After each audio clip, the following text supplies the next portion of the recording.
She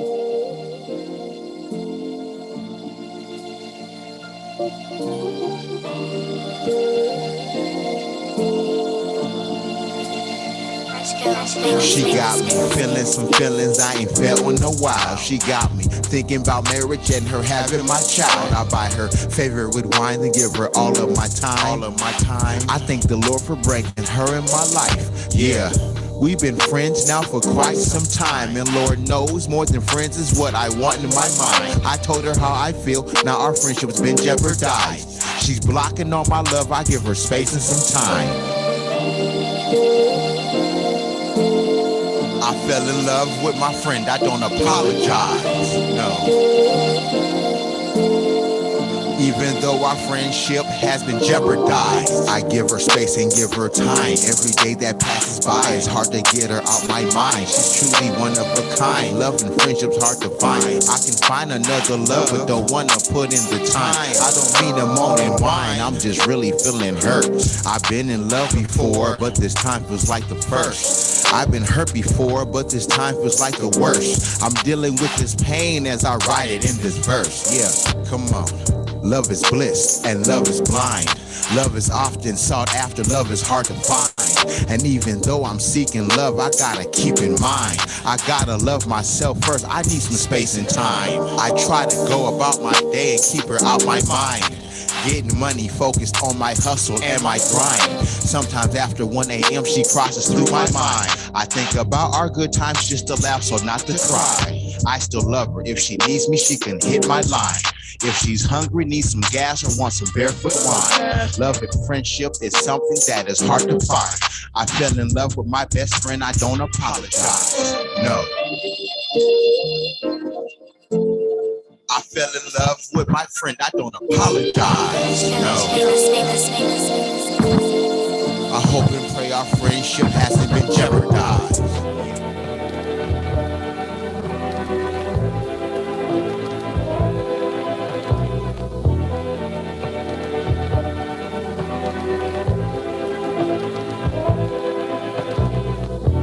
I'm in love with you. I don't know how to explain it to you. I can't stop thinking about you. I carry you in my spirit. I pray for you more than I pray for myself. And when you smile like that, my world, it's all right. Yeah, boldly go places we both never been. Light up some weed, have some drinks, then we commit some sins. Fornicating with you is such a sweet blessing. Please forgive me, Lord, I pray this sin will never end. I wanna mate with your soul, make love to your mind. I feel connected every time our bodies intertwine. I know no greater love exists, you're one of a kind. Beautiful and divine, beacon of light that shine. Dark times, you are my light, during hard times, make it seem alright. Don't wanna argue, no need to fight, I just wanna bring joy in your life. Lord knows with you I aim to be patient. I just want us to always be adjacent. I want royalty and she's with that. I need loyalty and she is that. Support my dreams and she did that. She believes me and I dig that. She makes me work hard and she's so worth it. I give her all my love cause she deserves it. Yeah, you and me and you, girl.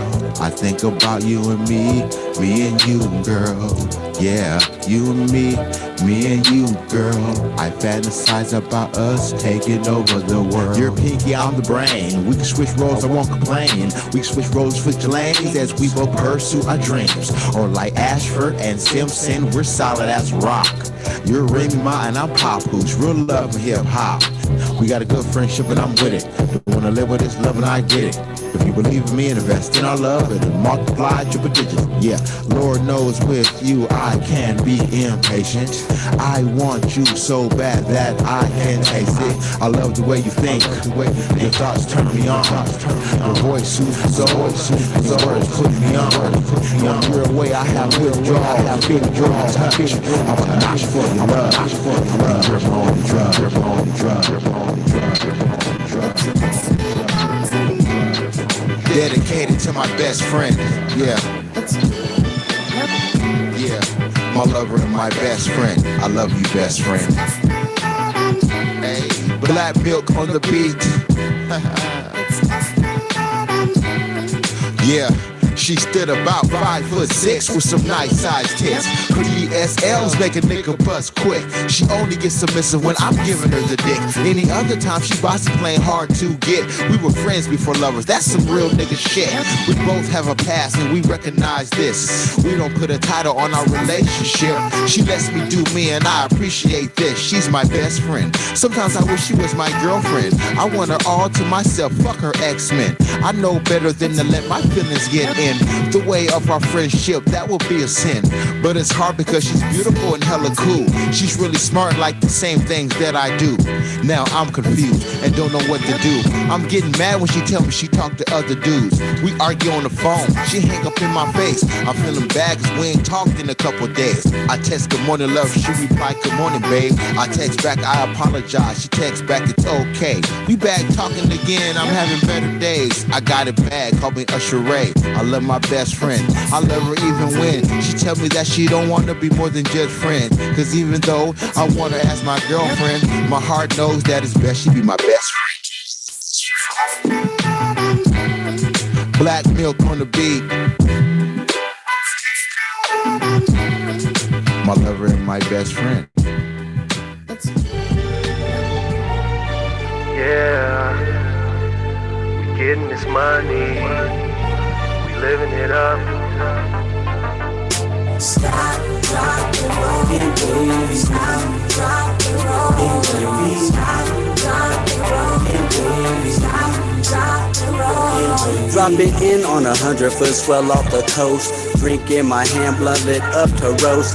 Taking no time to relax my mind. Floating on the 7 seas, leaving folks behind. See, my grind is all about the weed and beat and the shit that I sip to complete my technique. I'm that freak, the street butt naked in the street. For the girls who like my surfboard and their meat, here's a treat. Got you wide open when I speak, as I press fast forward before hitting delete. Ooh, I see like a stamp on the brink of jumping in the ocean just so I can think. At the bottom, got drugs? Yeah, I got them. And if you need something, yo, no problem. Thumbtack, living life on the road to success. Getting wavy out dispensary when I'm out west. Stop, drop, and roll. Stop, drop, and roll. Stop, drop, and roll. Stop, drop, and roll. Let me tell you this. I'm a woman of very few words, and that's saying a lot. Living in the underground, always looking up. Currently the world just ain't enough. Been holding on to love and to trust, but life's far from just numb and rough. Been grinding just to move on up, when reality hands out heavy fucking slugs. Testing the internal fortitude of my intestines. Blessings don't lessen the pain of the lessons. I'll only switch up to flip up my middle finger. Fuck it, the game and I are no strangers. Won't let this go for death and no danger. It's my time, I'll fucking spit for 5 fingers. Cause who needs the light of a lighter when you can light a fire with a cipher? And I am the direction of the future, so let me take you there like I'm the Uber. I'm a woman of very few words, and that's saying a lot. Everything worth living for is real. Make the choice, deal or no deal. You go get it before it's the final meal. Once it's gone for real. God gave me the strength to heal. Take this pain to turn the wheel. Make life one that truly feels like it's forever real. Nobody ever believed he was real. Nobody ever knew him or saw anybody that ever worked around before.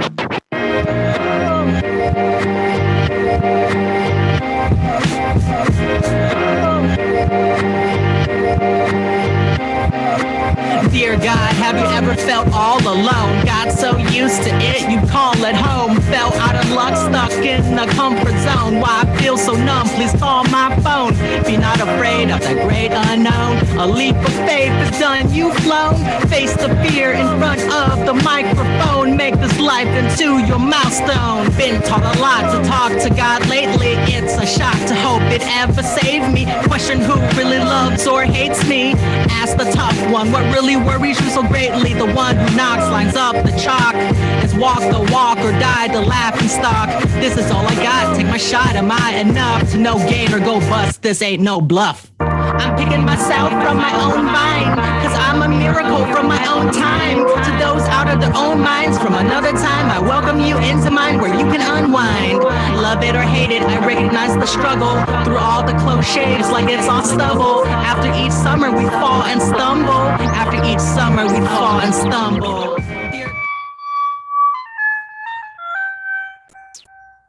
Down in the deep dark ooze, darkness sticks to the edge of my shoes. So I stomp on the twisted fantasy inflicted as I traverse through society's sickness. Trapped in a box alone as we roam, discovering buried bones of a past that's never shown. Suicidal spirits etch, we fear it on their bloody skin, with a note to their mother, father, next of kin. This is a game we can never win. We're born to die, our brains are fried from sin. Addictive personality disorder. Personally, these pills keep me on the border between this world and the one to come. Who really knows, cause life's holding us ransom. So we'll never see above the clouds, lost in a haze, fists raised to destructive crowd.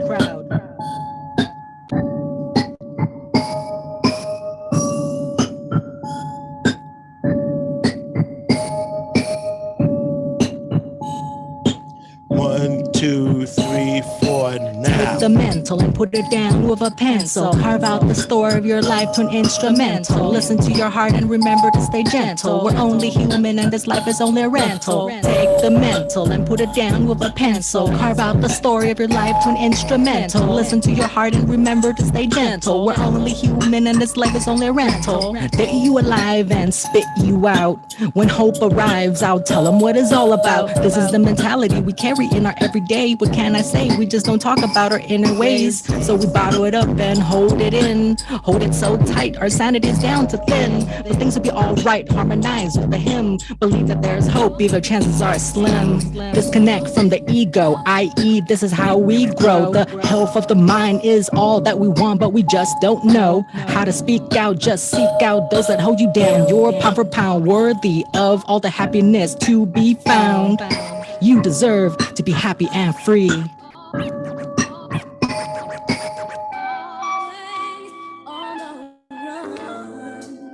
I've been looking for someone. When you know better, then you do better.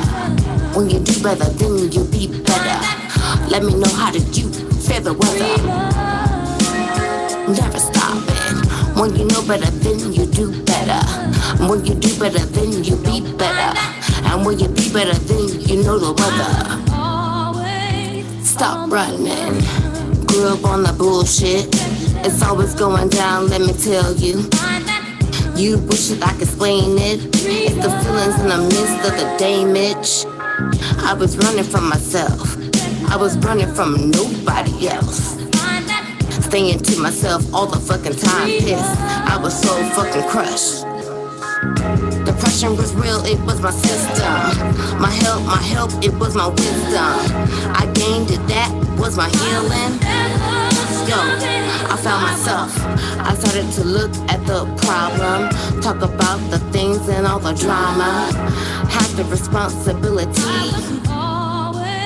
Stop running from me.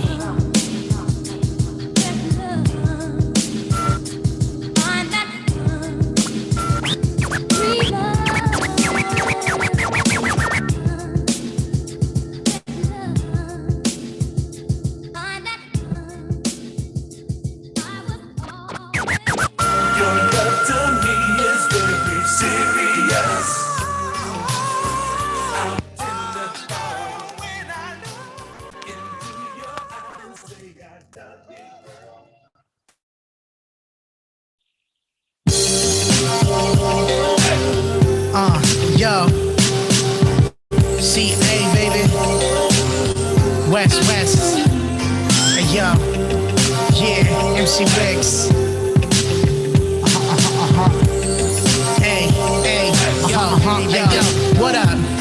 Another day, another dollar, I'm trying to get dumb rich for myself, fuck a bitch. Raised in the gutter, I was taught not to trick. I kick game and isn't it so slick? It's a blessing that I even exist. Trying to manifest my dreams and revenue streams. Blessings with the sun rub down and feel the breeze. Ratchet bitches in a bottle with Hennessy. I pop my collar, I know that they feeling me. I'm connected, don't make me your enemy. Legendary, speak on me for the centuries. I keep it playing, I guess it's a Cali thing. Authentic, not a script on your TV screen. See me with 40 midgets up in the limousine. Put your mind to it, you can do anything. Put your mind to it, you can do anything. Another day, another dollar, I'm trying to get Benjamins, I ain't living like this. Another day, another dollar, I'm trying to get filthy rich off of talking my shit. Another day, another dollar, I'm trying to get Benjamins, I ain't living like this. Another day, another dollar, I'm trying to get. Let's go, filthy rich off of talking my shit.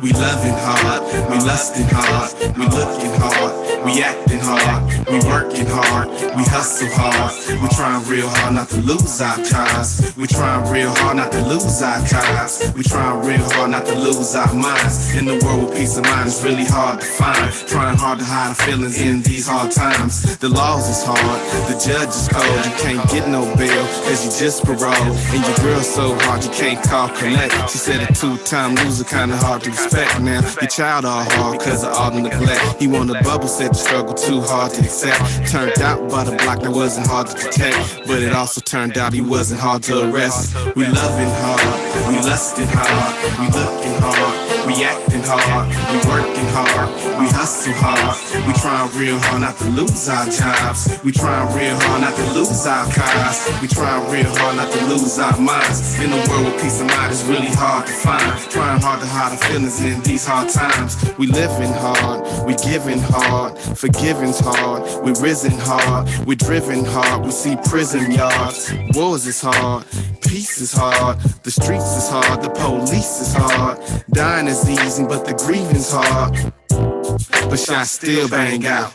Makes it kinda hard for a brother to hang out. Makes it kinda hard for the ladies to just chill when cats is pulling out the steel, cause they spazzing on the peel. Every other day somebody cap is getting killed. When we see it on the news, it's kinda hard for us to feel. Yeah, it's kinda hard for us to holler. Everybody busy going hard for the dollar. We all trying to get some change. When we in the fast lane, it's kinda hard to lead the game. We loving hard, we lusting hard, we looking hard, we acting hard, we acting hard, we hustling hard, we hustling hard not to lose our time. We trying real hard not to lose our time, not to lose our time, not to lose our minds. Not to lose our minds. It's really hard to find. It's really hard to find. It's really hard to find. It's really hard to find. I'm getting shot while the shots flock together. Think they good? Well, I'm better. Move the lane and I pull up for that jumper. Real boss around when they pull up on that bumper. I'm getting shattered while these birds flock together. Think they good? Well, I'm better. Move the lane and I pull up for that jumper. Real boss around when they pull up on that bumper. Shooting off stocks, I ain't spend no checks. Niggas at the crap game and I ain't lost yet. Niggas broke, trying to show out. So mad cause they got no clout. Talking on the name only make me bigger. Ain't got a fake, knew I'm that nigga. That always had funds, hoes, and firebug. Roll with them hitters, gangsta thug. Can't say enough, you really went left. Mad cause the bitch didn't want you played it for the stretch. Bro, I salute you for getting dope. Get church, you shoot a video at our studio. Damn, honey, did you pay for your time? That shit's funny, a waste of my time. Clown, but I'ma roast you, B. Call itself an ape, more like a chimpanzee. Fatty motherfuckers, what I does. I'm an urban legend, nigga. Fuck the buzz. In a line, they come pop up. We on one, it's nothing to do to stop us. Eat good without a handout. Boy, get off the nuts on that fair route. Jump out.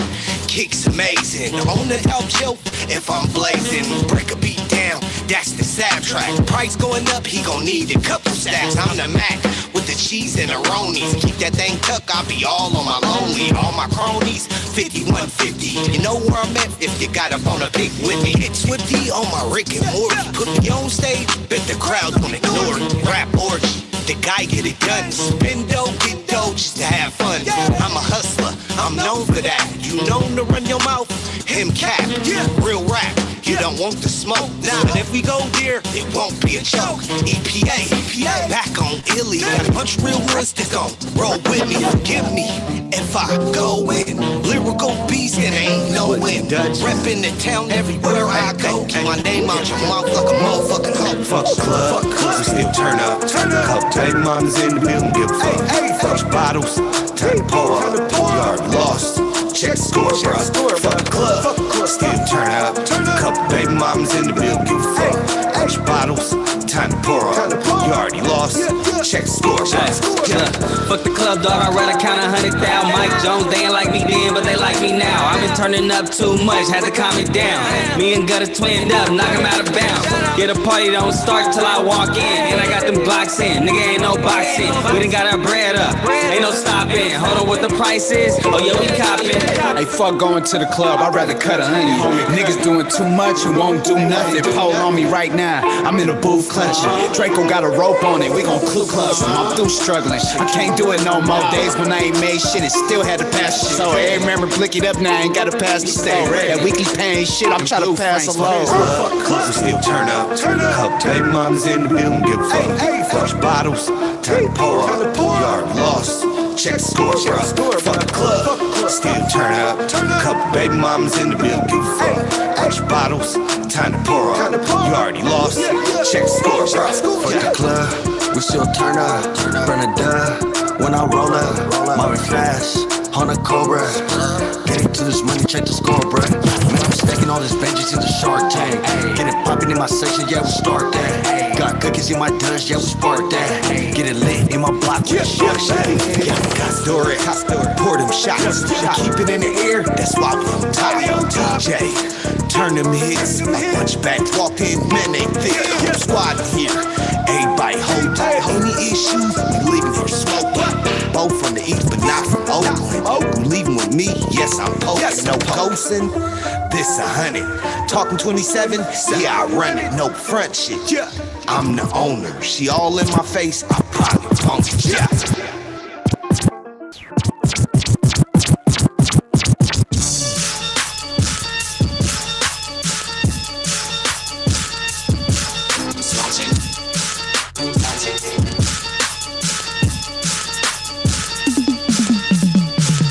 Camping outside, we 5 to 5, tents on the rock, go 45, I'm plotting. I know where you wait, I know where you work, so on the shit, I know when you clock in.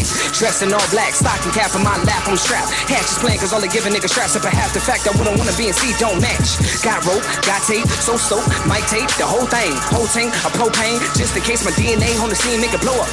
A nigga about to plunge, I guess, I had to let the fear digest. Now you about to feel my stress. Once I press this unlock, no stop, yeah, here's my best. Creeping through your window, my end goal is simple. Hit, go, get gone. Now hoping that it ain't nobody home. When you getting later home, you gon' look around and wonder like, too late, you been raid. It's payday and you paid. Get braid, get sprayed. That's how you get a grave wall bag on your hip where your shit stay. Leave no name like, gotta get a nigga enemies. Even if it means everybody enemies. You should've changed up your tendencies. Now you ran to some dignities. Tie you up, think you finna leave. Nope, nobody. Sympathy, don't got it. Your wallet, my wallet. Hold your pray, whole body. Coming, don't got it. That's why. I always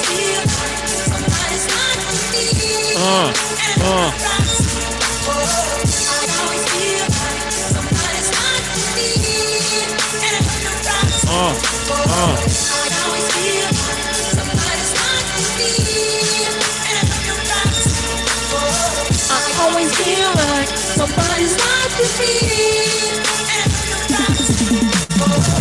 Yeah. It's your boy DJ Rowe. The show's about to start.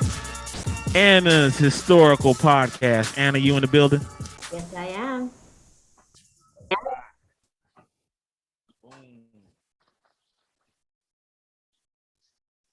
Hey, what's up?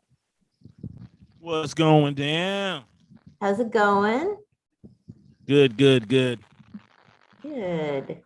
I'm just signing out of everything. Man, what a week. It seems like the time's gone really fast. Man, my event is coming up and I just had an interpreter back out. So I'm stressing about that. Sometimes I'm like, why do I do this, man? Why? Tell me why. It's hard. I can see where it gets hard sometimes. Yeah. Yeah. I feel you. Yeah. So, okay. What's up? Oh, okay, here we go. What's up, YouTube? Welcome to Global History Radio. Very glad everybody could show up. Hopefully we'll get Chris on the show tonight. What up, Chris? What up, Chris? Yeah. Whoa, so what a week, man. I saw the funniest fucking video today. I don't usually okay, so the Prime Minister of Great Britain is in trouble for throwing a party at the official residence during lockdown. I mean, how stupid does somebody have to be? That's real. I mean, Gavin got in trouble for going to a event while a public event during lockdown, but at least that was on his own time. This was right in the fucking official residence, and they did it there were like a couple times. So that's just really fucked up. Hey, Trika, how you doing? What up, Trika? Yeah. So there was this hilarious video of a 5-year-old girl talking about it to her grandparents, and she's saying like, Boris has been naughty. He had to go to the naughty place. That's when she meant that he needed to apologize to Parliament. I mean, he should be apologizing to people, but yeah, it was so funny. It's like, put her in charge. Prime Minister has been naughty. I mean, she had it down. She knew all about it. She was like, during lockdown. So yeah, that was really funny. It's gonna come down to, it's the sort of thing where his own political party can be doing it for their own advantage. Like if someone wants to get rid of him, then they can use this for their own advantage. But people are pissed. All these people were posting online and sending him about how, like we said, they didn't get to go to family members' memorials. So yeah, my dad is in quarantine. He got COVID, but fortunately he's gotten his vaccination, his booster shot and everything. So he wasn't even that sick. So that's the point that needs to be made about the vaccinations and the boosters. I mean, he's an 89-year-old man and he got COVID and, kind of sick for a couple of days, but he's fine. So yeah, the booster. Hello, Pam. Hi, Miss Pam. How you doing? So the boosters work. The shots work. Please get them. Dr. Fauci. Oh, did we? Okay, now I mixed up. Dr. Fauci was being grilled by somebody in the Senate last week, and Fauci like muttered. He was caught on the hot mic muttering like, "This guy's a moron." And I was like, "Yeah." Give it to him, Dr. Fauci. I know, man. You gotta serve them sometimes, man. People be talking reckless, and sometimes they don't expect you to say nothing back. And sometimes you just, you know what I'm saying? You gotta let them know you hear them. You do. I mean, Dr. Fauci has been so patient. I mean, he's gone on. He goes on Fox News. He goes and talks to everybody and is just so patient with stupid questions. So I'm just appalled at how everybody used to listen to doctors for years. And all of a sudden, because of COVID, it's like every doctor's lying. I don't even understand the logic and all it's because of the internet. Yeah, but even when we did have the internet before COVID, I mean, you had a couple of people that would still kind of play the game, but I mean, most of the time, I mean, come on, dude, they're not. No, I'm not. No, like I said, I mean, I just don't understand the logic. You took shots and you had all these other shots before. You didn't care about flu shots. You didn't care about all the shots. All of a sudden, with COVID, the shots are like this big deal. COVID didn't change people's minds. I mean, for the most part, a lot of the people that don't want to listen to the doctors pretty much haven't wanted to listen to the doctors ever. It's just more of a problem because of COVID. It was just more deadly and it just affected other people. But I literally know a lot of people that it's so fun. They took flu shots. Like people I know that took flu shots for years. And with COVID, it's like they don't want to take the shot. Well, there's that, but I mean, but for the most part, I mean, culturally, for quite a long time, we have had a culture where people Google something and think they know better than their doctors. And some of that, I mean, back in the day, people used to just accept whatever their doctors said, and that's not good either, because doctors can be wrong. And that's very true, but I just don't know, man. It's to me, it's just when something new comes along, and some people are fighting it hardcore. It's just, I don't know. I get your point. You don't have to believe everything you want to believe, but if you're a person that kind of believed in taking flu shots before, I mean, if the government wanted to kill you, they could have killed you with the flu shots. Let me just, hey, everybody, we got to be real clear. It's not what I believe at all. I mean, it's not what I think. I just know it's just culturally, I know a lot of people that don't trust doctors. And so for a lot of them, that didn't change too much with COVID. Right. That's what I mean. And I don't know. I mean, I really don't think people don't change that much. Or dude, I've seen it, man. I've seen it. Like you said, the internet, they look at the internet and they get to reading stuff and they get stuff fed in their head, and definitely it's just a total change. And I'd be like, that happens all the time, you know, and that's gotten. I literally have said this to someone, one of the people I work with. I said, dude, you just took the flu shot 3 years ago, and you was trying to get me to take a flu shot when I didn't want to take a flu shot. But now you don't want to take the COVID shot. It's just, really? What did he say? Well, at the time when he took the flu shot, because I don't like taking flu shots every year. I'm not gonna lie. Yeah. So if I don't have to do it, I won't do it. And so they were like, well, you should take a flu shot. You know what I'm saying? You should just do it because you don't want to get everybody else sick, blah, blah, blah, right? Mm-hmm. The same person, now that COVID comes around, they don't want to take a shot for COVID. That's weird. It's very weird, but I'm just trying to tell you, it's a total. Yeah. I see a lot of that. Like I literally know these people were taking shots for other things, but all of a sudden when COVID comes around, they don't want to do it.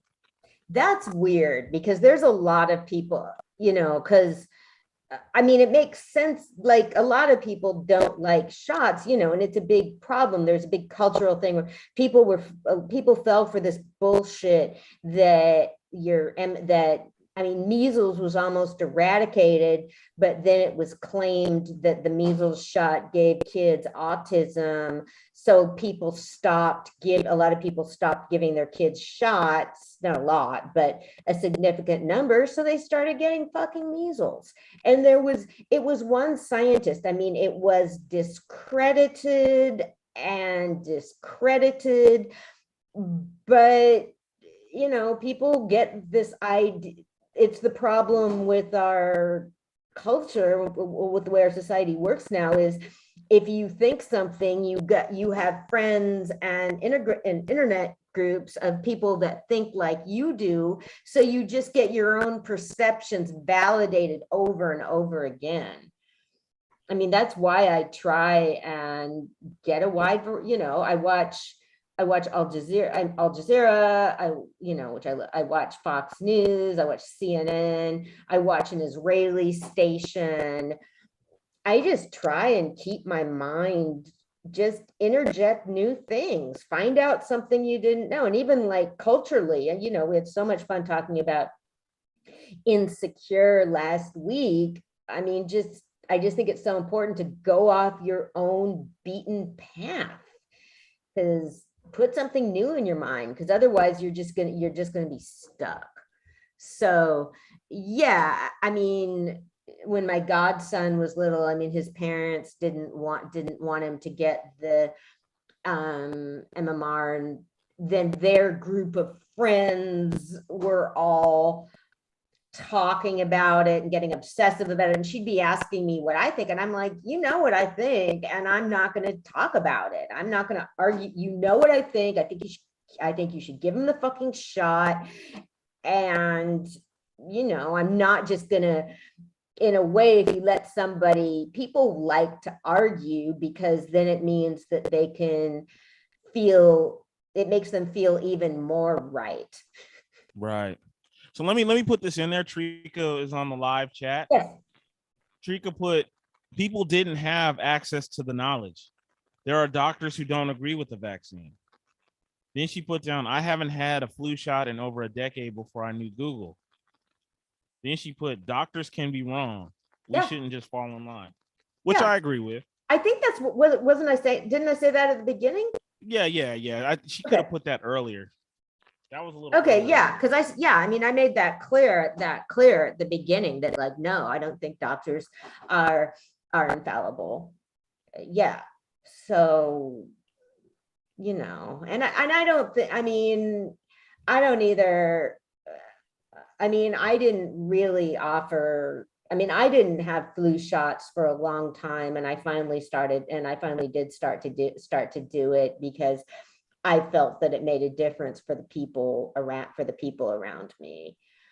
But yeah, I mean, it's there is more information out there, but you need to, you can't, then you have, there's people that used to just take whatever their doctor said as the truth. And now, unfortunately, then you have people that will go online and take something that they see as the absolute truth. And that's not good either.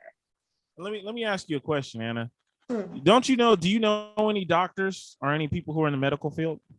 Yeah, my dad and my sister. Well, you know what? I was going to say that, but I didn't know if you wanted people to know that. That's why I didn't say that. So that's why I was going to see how you were going to answer that. But my question to you is, and you can answer if you want, you can be biased, say you don't want to answer, but what did your dad say about him being a doctor? What does he feel about the whole He's vaccination? The first to say that doctors make mistakes.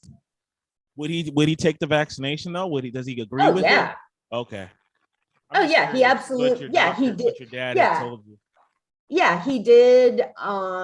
He certainly wanted us to, like, at one point I was like, oh yeah, I'll get the booster when I'm eligible. He's like, check, you're eligible now. So yeah, but I mean, because I personally have never met, and I haven't looked either, but I haven't really met any doctors that said you shouldn't take it. Yeah. Even when I went for my foot and my ankle. Yeah. And I kind of ask questions just to see what they say. And I asked the lady about what she feels about getting the vaccination. And she said everybody should do it. I've never had a doctor tell me, I haven't had anyone say no yet. The vast majority of physicians think people should take it. The vast majority, all organizations, everybody. You're always going to find, there's always going to be somebody that doesn't believe it. And also, I mean, a lot of, like, you can have there's people that have PhDs in something unrelated that, they're still entitled to call themselves doctor. I mean, right. My goddaughter was saying that, and she's going like, well, yes, because I've worked in the medical field and I've been around doctors, and I know some of them that aren't taking it. And I was like, okay, because she did briefly work in the medical field, sort of as a nurse's assistant. So have I. You have nothing to do with doctors when you're doing the direct care for patients. You have nothing to do with them. I mean, it's not so, certainly not. I'm gonna dig a little deeper into this. I know she said she knows doctors that said they wouldn't take it. She doesn't. Oh, she doesn't. Of course she doesn't. She was just saying that. Oh, okay. But I was kind gonna of, ask her. So what is she? What do those doctors? I was gonna be curious and find out what do those no, doctors she tell. doesn't. Okay, I But got you. kind of where I was going at was I wasn't going to argue about it with her because she was convinced. And if you are sometimes if you argue with somebody, you can just make them more convinced. I mean, Gotcha. you know, that's how I knew. I mean, it's not like it's you know, I mean, when you're doing direct, I mean, I've done that sort of work a lot, but when you're doing like direct care for a patient, you're, you know, helping them eat and go to the bathroom and stuff. It's not that the doctors are better than you or something. It's just you just have different jobs. And so, yeah, you just have very, very little to do with them, if anything at all. So, yeah, I mean, my sister posted on Instagram when her kids were getting the vaccine, and because she's young, and so culturally, she came of age as a doctor during the internet. So I mean, in her training, she has needed to work much more with people coming at her with the internet than my dad did. I mean, he started practicing medicine in the 1950s, and people she said that giving her kids shots makes her nervous, and that she does it and she knows the right things to do, but she feels that as a doctor who's a parent of young children, she likes to say that to let people know she's not like discounting them. But yeah, she wants people to get their fucking shots.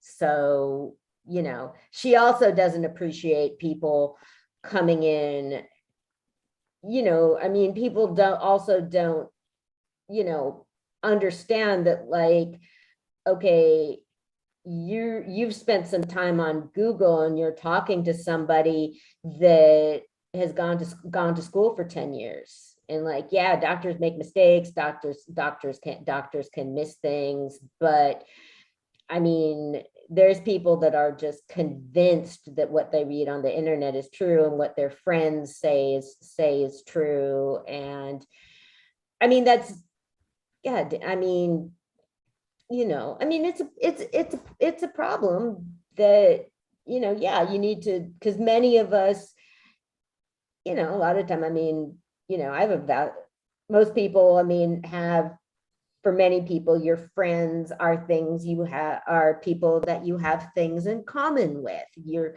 likely to have some similar values and beliefs.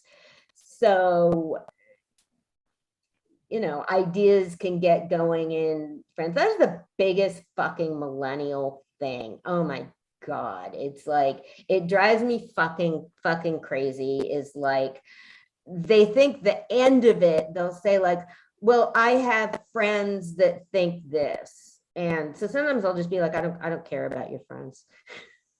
I mean, come on, that's having perspective. And, you know, I mean, I'm not going by the fact that I have doctors in my family for the purposes of this show. I'm going by research and information that I've read about COVID, which tells me that the majority of physicians do think you should get the shots.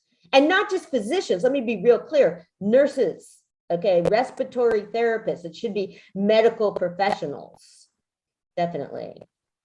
So yeah, I mean, that's partially why, like, you know, I mean, for other reasons too, when I'm talking with people, I mean, I don't bring up that I have doctors in my family because that's not why I think the way I think. Right. Smart move. And just so everybody knows, I was just kind of seeing what Anna would say. So My opinion is if you get it, you get it. You don't, you don't. I'm gonna get it, and I'm gonna try to do distancing as much as I can. So Yeah. that's me. Yeah. And I, but yeah, I mean, my dad was the first to say that doctors make mistakes. And so, yeah, and he's from an old school generation too. Yeah, I get that they make a mistake. Everybody makes mistakes, but to be honest with you, if I'm gonna go like you said with someone who's been dealing with it for 10 years, I'd rather take the person that's been, really studying medical stuff for as long as they can over someone that I Googled. Well, yeah, me too. And because one of the things, when you're studying medicine, you learn how to think. And so they learn all this stuff about how the body works. And so they can give you reason, like why and how infection, like how disease is transmitted, how infection works. So yeah, and I mean, look at the fucking numbers. And like, yeah, definitely. I mean, there's a lot of people that will trust, that feel more comfortable with nurses than with doctors too, because nurses, it's just different. I mean, nurses want people to get the shot too. So I don't know, man. I mean, I just think people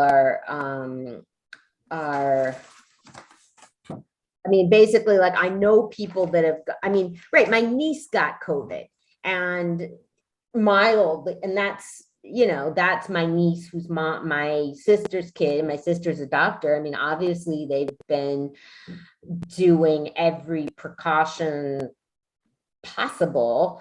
So, but then my niece got it, but my nephew didn't.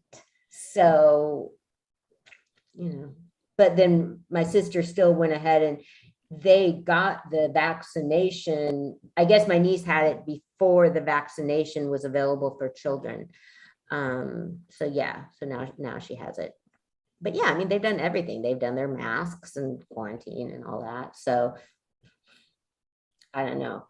So, I mean, I read about people. I mean, I have not, you've seen me. I haven't been perfect about it at all. Because especially like in the bar, like everybody that goes to the bar, to the Townhouse Bar is supposed to have, and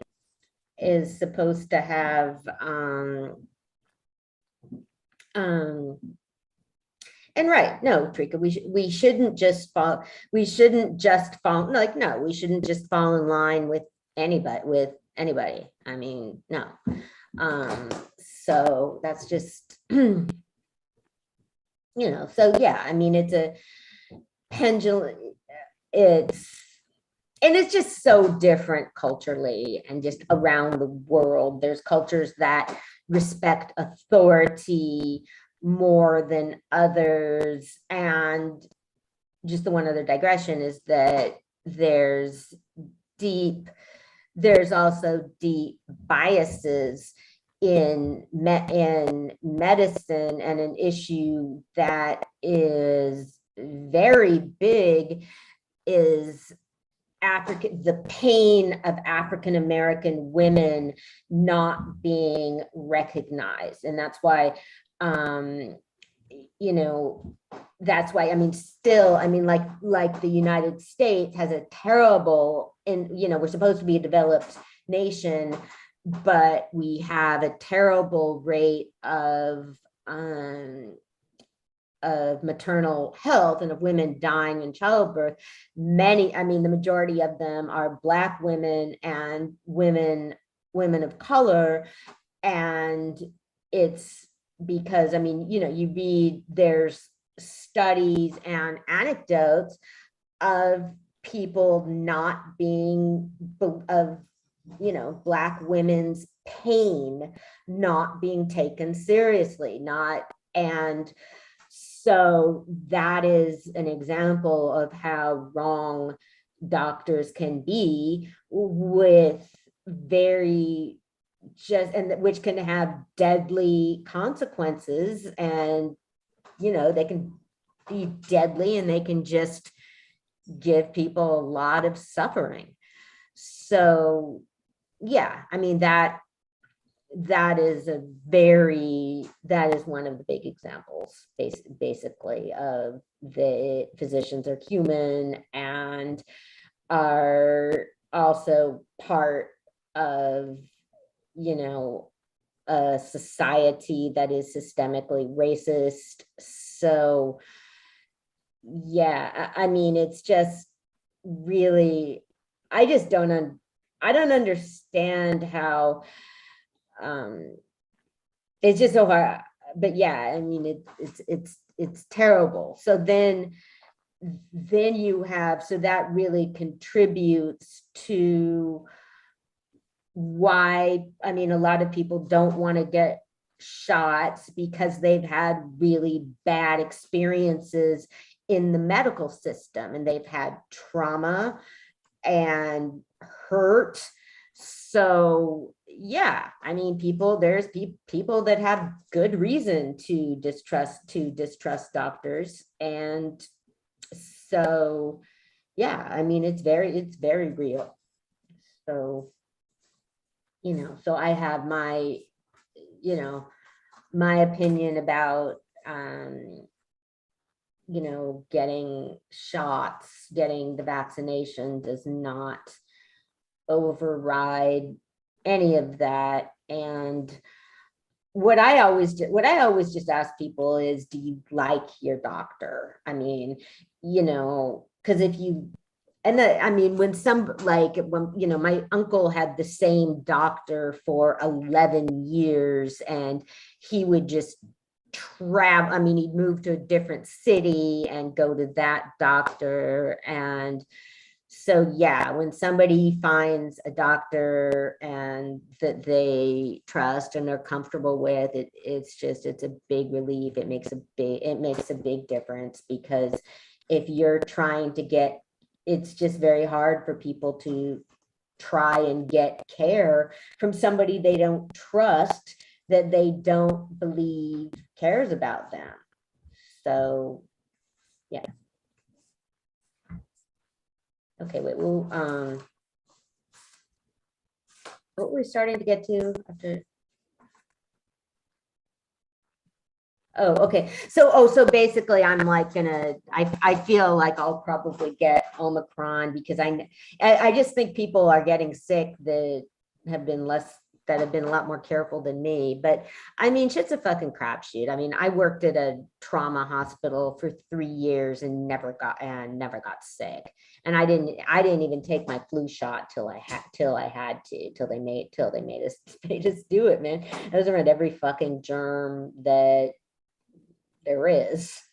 So I don't know. I mean, they're just saying everybody's going to get Omicron. So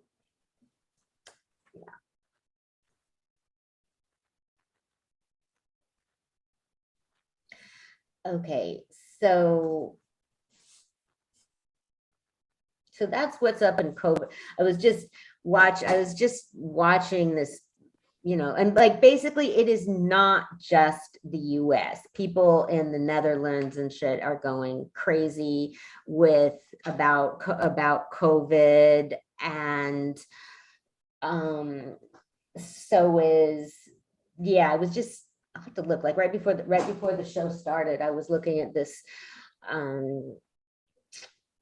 There's a group of guys in England that are trying to go back to some weird, like medieval type rules to get out of taking the vaccine. So yeah, and then France is trying to crack down really hard on people not taking the vaccine.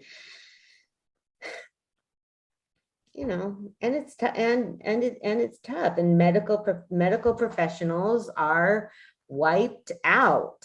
And you are not just hearing that from doctors. Again, you're hearing it from nurses, from respiratory therapists, from basically all direct care providers. So I know for my foot, I had to go to urgent care, and I can't see my doctor until Friday. I couldn't, even though last week I tried to see my primary doctor, I couldn't see him until Friday because of COVID. Oh, Like, yeah.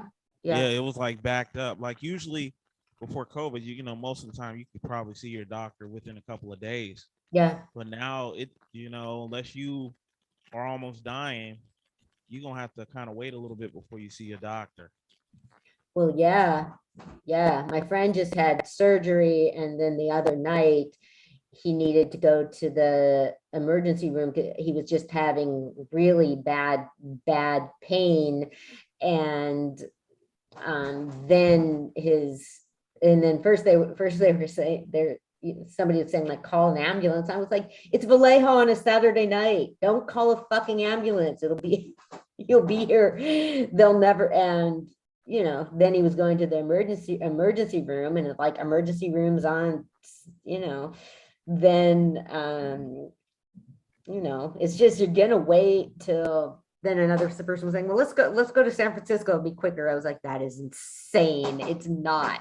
You're just gonna have to wait. Like, basically, you're talking and walking, you're gonna have to wait. I mean, so yeah, it's really rough.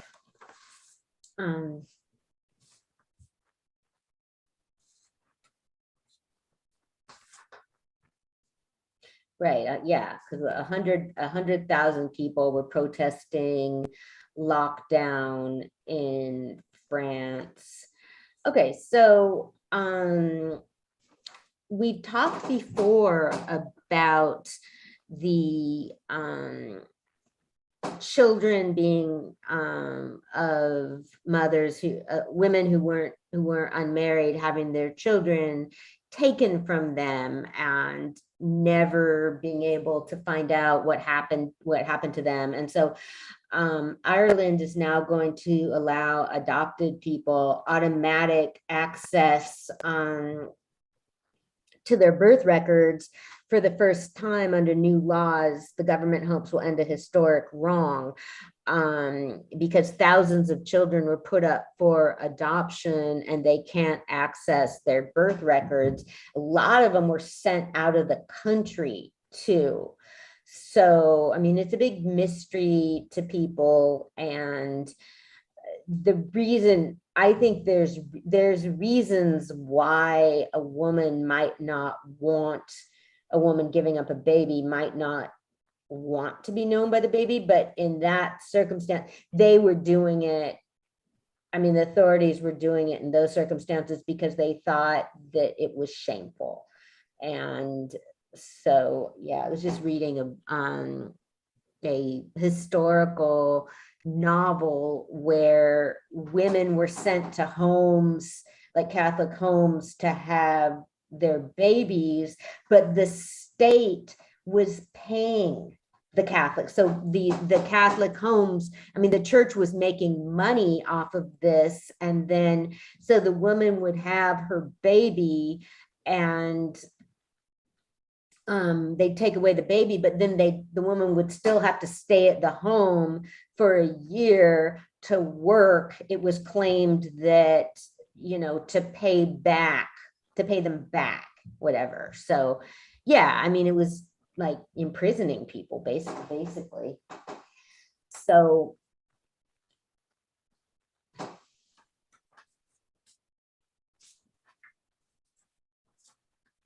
okay, now this is okay. The Netherlands King Willem-Alexander has announced that Dutch royals will cease using a historic golden carriage amid a debate over slavery links. So I looked at, I looked it up to see what this was about, to find pictures of it. It is so fucking offensive. It's this gold carriage, and on the side of it, there's an illustration. There's artwork with this the ultimate colonial sort of fantasy, like showing the queen and, you know, people who'd been colonized, like bowing and groveling right on the side of this fucking coach that they've been riding around up until a couple years ago. I saw it and I was like, fuck, that is just, man, fucking royalty, man. They get away with so much shit. The mayor of Amsterdam issued an apology, and then, but the prime minister has rejected calls for a formal state apology. But at least they're not going to be riding around in a racist coach. So Twitter, Nigeria had shut down Twitter, and they for six months, and Nigeria suspended Twitter after it accused them of siding with secessionists. So okay, so if you like, I know like there's a show that I'm trying to get to watch online, which I can't because it's not available in the United States. And there's services where you can get a different VPN, a different internet address, and so then supposedly you can access things from other countries, and I don't do that because I don't want to take the risk. But probably, so do you think people on Twitter would have been able, in Nigeria would have been able to do something like that? What's that again? So, okay, if a country bans Twitter, so how would people in that country get around it? Would they get like a different VPN? I heard you can get VPNs for it. I know, I've never, we don't have that here, so I don't know how that would work. Well, you can get different VPNs here. Yeah, but I will tell you this. Remember when we used to do Radio for the World? Yeah. Me and Dion, and this is kind of similar in the situation. We tried to do that with like copywritten music. Yeah. Where we would try to use VPNs and other countries. It didn't work. Okay. So I mean, it may work for a second, but they found out eventually that even if we had a VPN from let's say Africa, yeah, they knew that we weren't from Africa, and they knew the songs were copywritten songs. It never worked for longer than a couple of minutes. Yeah. Okay. Well, way back, back in the days of torrents, I had a girlfriend whose teenage son, I learned that's where I learned about torrents. And so for a while I used to get stuff on torrents all the time. I picked it up from him, but that was even before streaming. So you were back in the Napster days, huh? I sure was, yeah. Napster, yeah.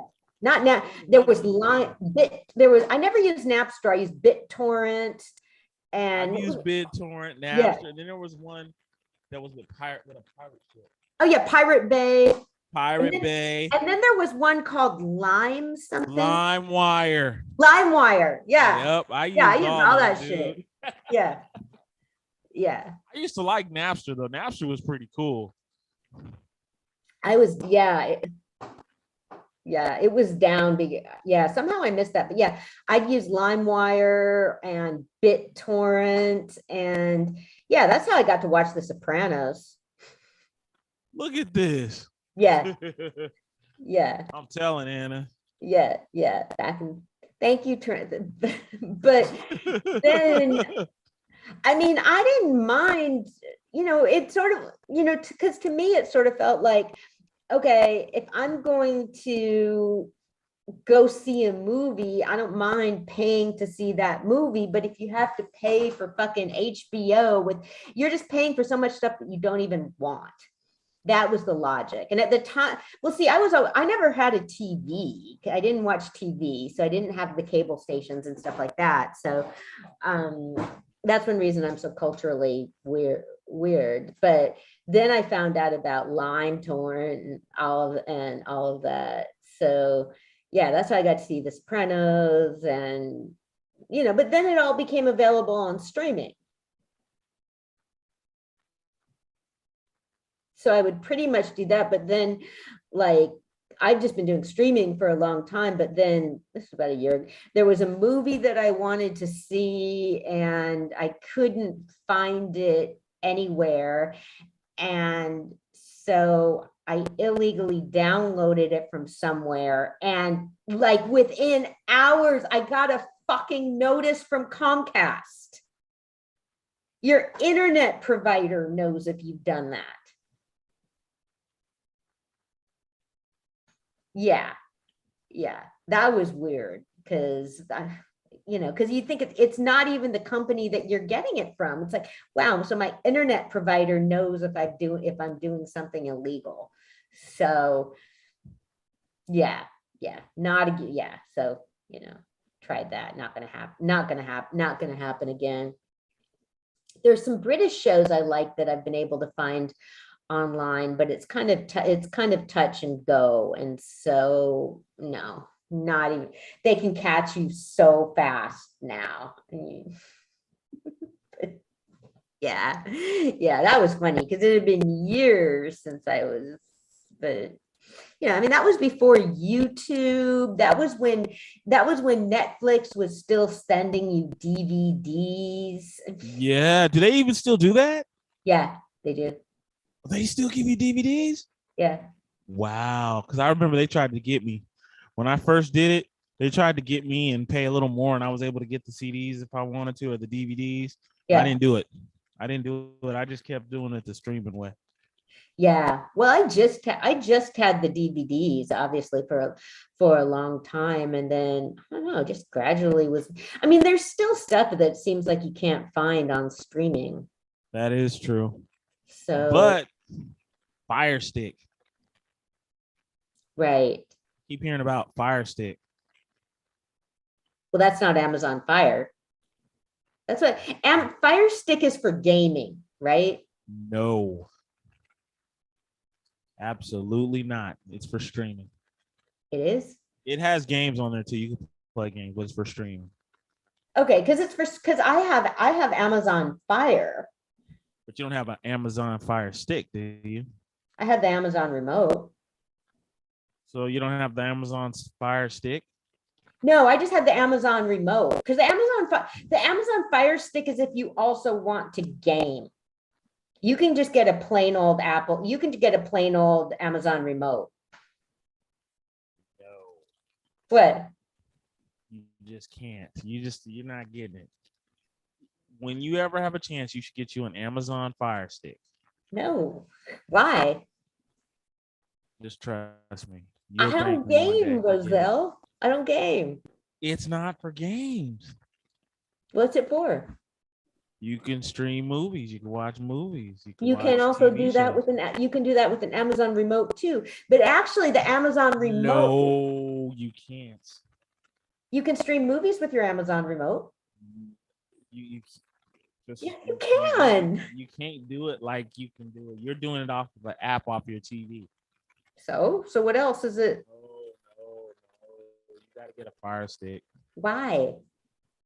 What difference is? What can I do? But wait. The one other thing I'll say about the Amazon remote sucks. It breaks easily, and so I just have the app on my phone for the remote.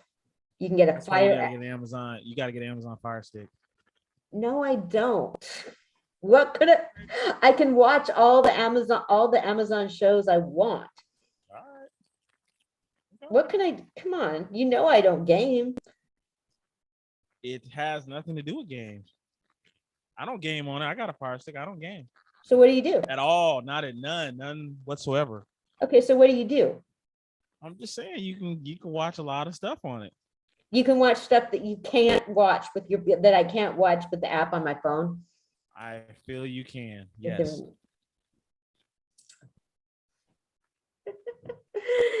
Um. Okay. Well, anyway, I think you're wrong. I can I mean I can watch everything on Amazon Prime that I want.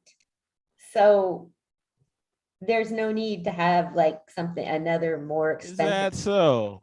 Yeah. Okay. Yeah. It doesn't make any difference. All right. You're right.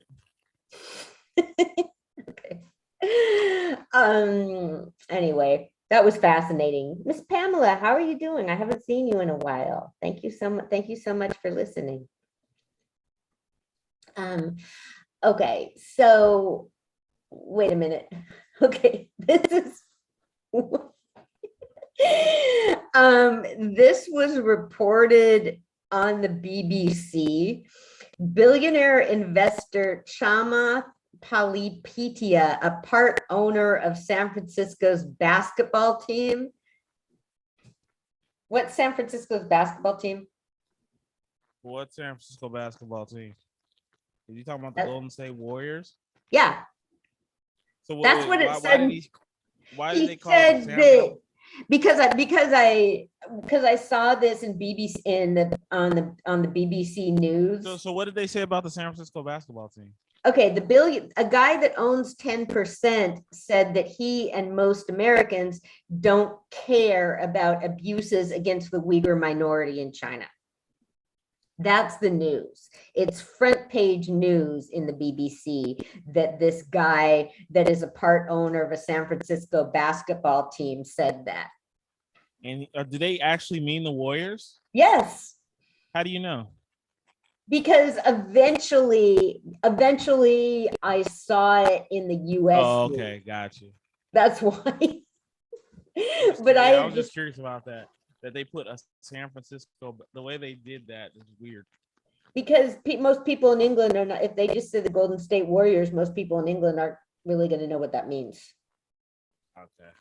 That's the logic. San Francisco basketball team. Yes. Okay. I mean, I wasn't really paying too much attention in the first place because I don't, really care about basketball. But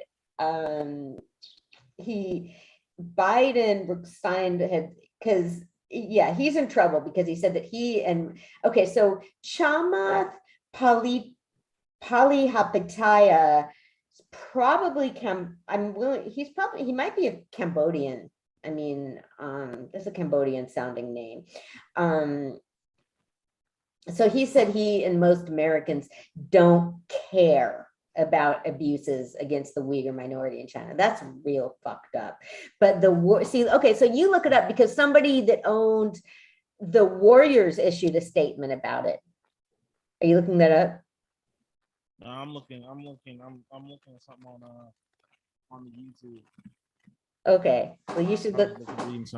Okay, well look up a partial own a 10% because then the Warriors issued a statement saying this guy only owns like 10%, so he doesn't represent us. Oh wow, it's a real fucked up. I wonder how he owns 10%. Okay, man, you're the Warrior. Yeah. Well, let's take a break and we can look it up. But like you said, he must not own too much because they're not. He doesn't. Yeah, so they're not acknowledging him like he's really doing something. Yeah, and might as well try to sell that 10%.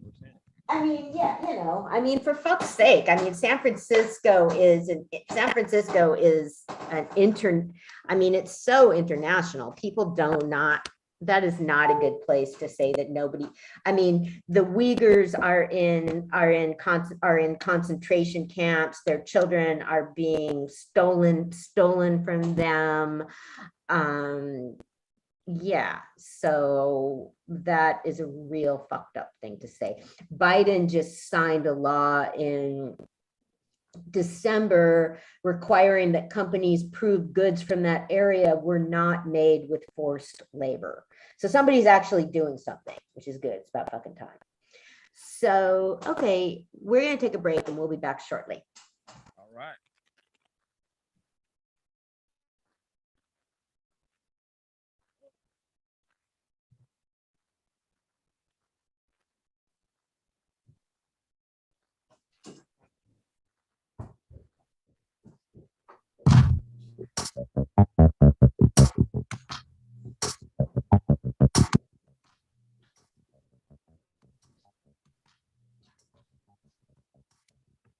More shocking than an EKG. Young Kilo G, yeah, you know me. Beat Thor with the master key. Doors stay on the floor, cause I've been low key. I'm the hometown hero. I am hard as a spear throw. Fly as a paratroop, jumping straight in your ear hole. If you don't use your ears, what the heck is you here for? I could die if I cry, but I won't shed a tear though. How you stop a black man from voting? Jail. Send him there with no knowledge of self. Create schools that are more like cells. Destroy his manhood and he surely will fail. Harder than Braille, hard to swallow like kale. Man, I know myself, and I know very well. Aim like William Tell, that's if you can tell. Man, I'm flow so hot, I burn the devil in hell. Blowing like CB4, still on E14. The game want my soul, my brother's still on parole. I told my mama I don't do what I'm told, I just do what I know. Amaranth from the way that I grow. One ring like Frodo, around the world like a yo-yo. Boy, I stay in the dojo, and they can't take my mojo. Man, the flow is for loco, evil like Mojo Jojo. No coon like Domo, freestyle pro bono. Caliber like Gallagher, with my Excalibur. This the Final Fantasy, hit fools with my Magica. Shoot like Gallagher, crawl like Tarantula. I'm the main character, and there's that Brannigan. Internet was made by a black man. I'm not Al Gore, I'm that man. Sealing sucker's face with the fat man. Hard to kill like a samurai on his last stand. With his last hand in the last dance. It's your last chance. Thinking in advance for you die. Truth or lies, no alibis. This is the present moment, don't be surprised. And still I rise. Like I raise your vibe, percolate your mind. When I step inside, I'm so dang wet. My name is slip and slide. I'm a lion's pride, and I just let that ride. Like fuck all my problems, like fuck all my problems. I'm smoking trees to pass time. Like fuck all my problems, like fuck all my problems. Cost of living so high, hell hating, I'm medicated. They hating on my style, cause they didn't make it, I'm medicated. The cost of living so high, hell hating, I'm medicated. They hating on my style, cause they didn't make it. I hit the stage and I smile. And at the interstate doing the buck, always up for the challenge, even if I'm down on my luck. I'm a soul survivor, flow hotter than lava. Turkey baggage seem loud, bad bitches run driver. I ain't hustling the stunt, I'm just trying to keep the lights on. How you hate on that? Got me stations and pythons, my soul's exhausted and my heart being frosted. If you could see inside my mind, they can't cause I lost it. Pondering my destiny and checking the rear view. Perspective being clouded, try and get me a clear view. Cops serve and protect, nah, they swerve and neglect. Gatekeepers of corruption don't deserve my respect. Writing rhymes like a madman, just trying to hold me over. Drop my drug habit, shit hits harder when you're sober. Still puffing on that tree though, it's soothing my mental. All I'm trying to do is make it, fulfill my potential. Let's go. Cost of living so high, hell hating, I'm medicated. They hating on my style, cause they didn't make it, I'm medicated. The cost of living so high, hell hating, I'm medicated. They hating on my style, cause they didn't make it, I'm real. Hey, shit. Right here, boy. Real shit, my nigga. That real shit, nigga. Good as fuck, nigga. Hey, hit this shit, nigga. My uncle got blocked in 97, came home in 2011. Most of my loved ones is ex-felons. My nigga slid up on me, bro, we was getting high. He said he slipped, he may have to sit down and do some time. But that's the loved one, so I told him if you need anything, just holler. And I'ma hold you down, your seat's gonna be alright. That's just a solid, I'm following the rules to the game. Plus if it was me, I know my nigga would do the same. Still bunking with a few cats from my block that might need gunshots. Cause real niggas don't call the cops. I still adhere to the rules in which I was raised by. Get money, never switch up and stay fly. Not just your dress code, nigga, your mind state. Never fictional what I spit, plus I rhyme great. Don't fuck with fairy tales that niggas make up. Roll top shelf shit, don't twist, don't shake up, nigga. Yeah. I don't expect no sucker niggas to feel this. No. Why? Cause only real niggas gon' feel some real shit. Yeah. I don't expect no sucker niggas to feel this. No. Why? Cause only real niggas gon' feel some real shit. He had to say his name. What you doing? Putting the V on the map. I got the V on my back. I come kill your party for a couple of stacks. I go hella hard to put the V on the map. What you doing? Putting the V on the map. I got the V on my back. I come kill your party for a couple of stacks. I go hella hard to put the V on the map. I go hella hard to put the V on the map. I come to your party with the knockers and slaps. When I go hella harder, you knowin' that though. Mr. Management, I told this girl drop it low. I want that ass to move, I wanna see you groove. I'm from the RBR camp, man, I told you dudes. We on the move, going fast in the fast lane. Smoking on some gas, man, it's burning like some propane. Backwoods, rolled up, married to the Mary Jane. On a mission for the money, trying to get the chickens up. Feeling like Earl and Furl, your girl give me the pearl. Because she see me on my grind, trying to run the world. I'm on some white sand, drink with some chicks in bikinis. And you see me somewhere, trying to lock Kundalini. I'm a boss man, chest game, don't need you to keep me. Put the V on my back, last night you didn't see me. What you doing? Put the V on the map. I got the V on my back. I come kill your party for a couple of stacks. I go hella hard to put the V on the map. What you doing? Put the V on the map. I got the V on my back. I come kill your party for a couple of stacks. I go hella hard to put the V on the map. I come kill your party for a couple of stacks. I couple of stacks. Couple of stacks.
Atlanta's historical podcast radio, Afro Soul. Anna, you in the building? Yeah, I am. All right.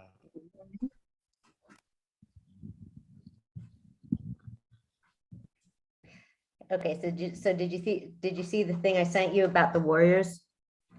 Yes, I've seen it. I'm gonna check it out. Okay, so what percent owner is it? He's Sri Lankan. What percent owner is he?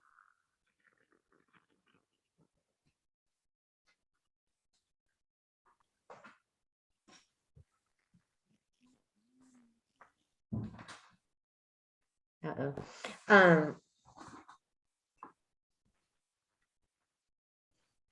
Okay, I just found something else really. Can't hear you.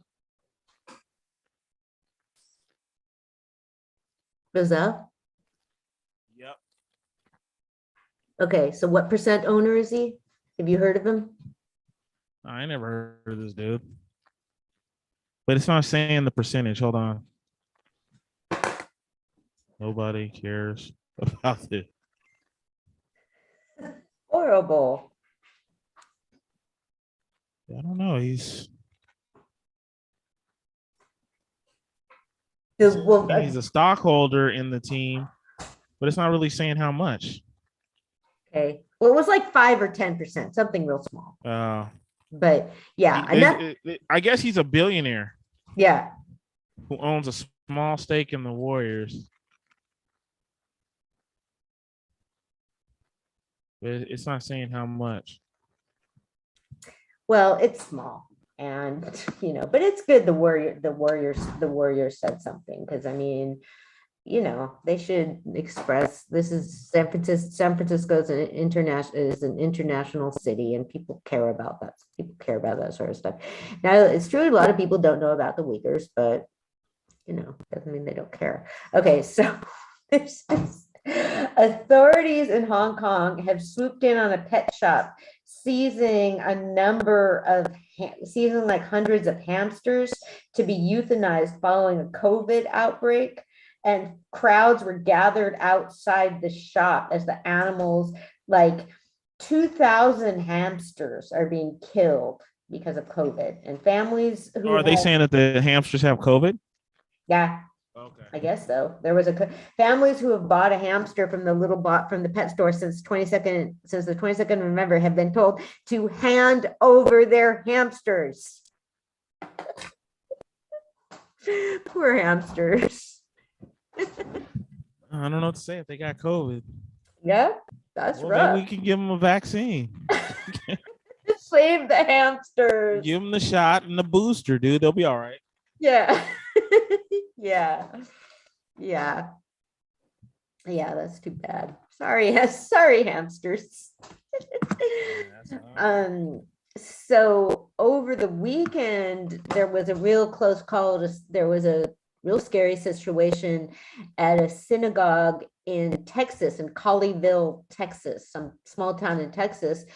They were for their Saturday service, a terrorist entered and held the rabbi and 3 members of the congregation hostage for 10 hours.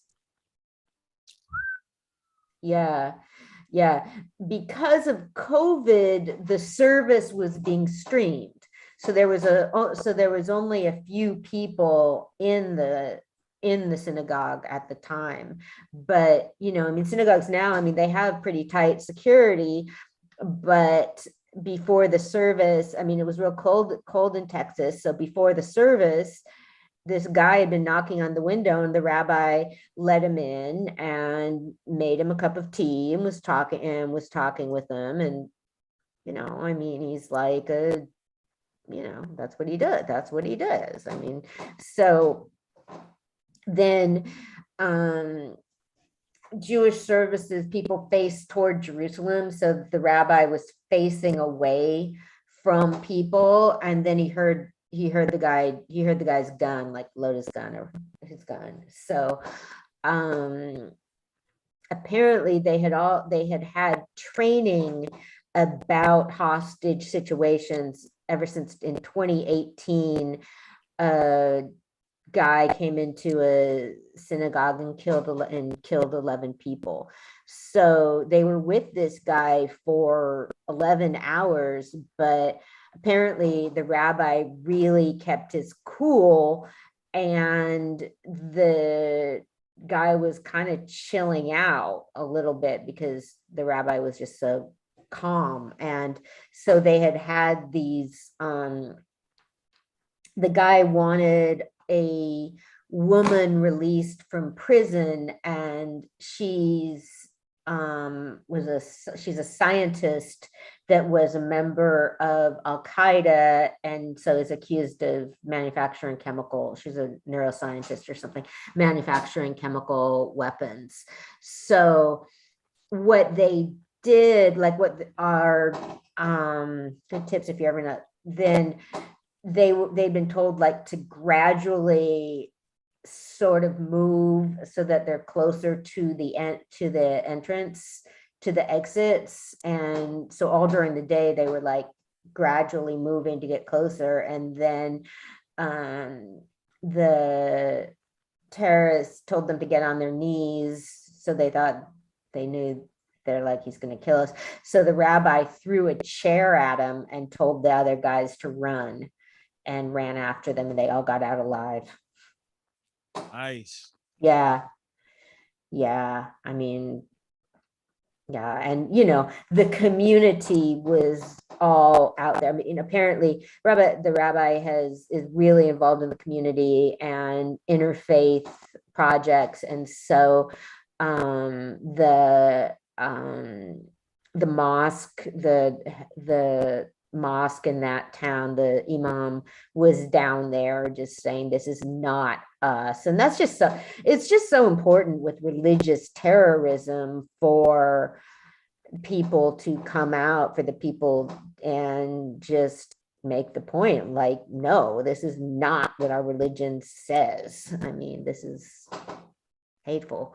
So they asked him if they were, so he's going to go back if he was going to go back to the synagogue, and he said yes. But I mean, apparently now, like, all synagogues have guards, and they might have like metal detectors. So yeah, people take this very, very seriously. And so yeah, so it's good that it's good they all got out, and that it's just real scary.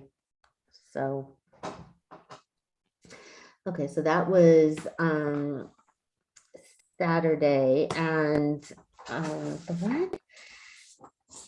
Okay, and then in Sudan has not had a government in 2 months. They had a civilian and military rule, but not to my surprise anyway, the military threw out the civilian rule, and so in a coup. So they haven't had a government in 2 months. And last week 7 protesters were killed, and so businesses have shut down for 2 days in an act of civil disobedience. And so these people are fucking brave.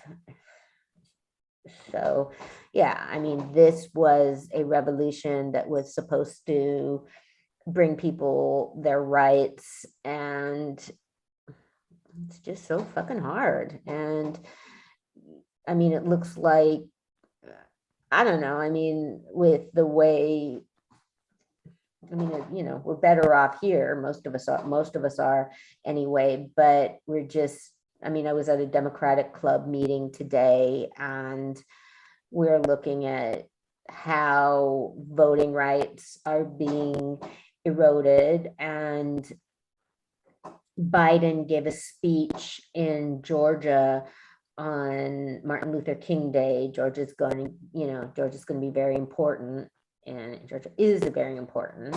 So, but they're just talking about it, and then apparently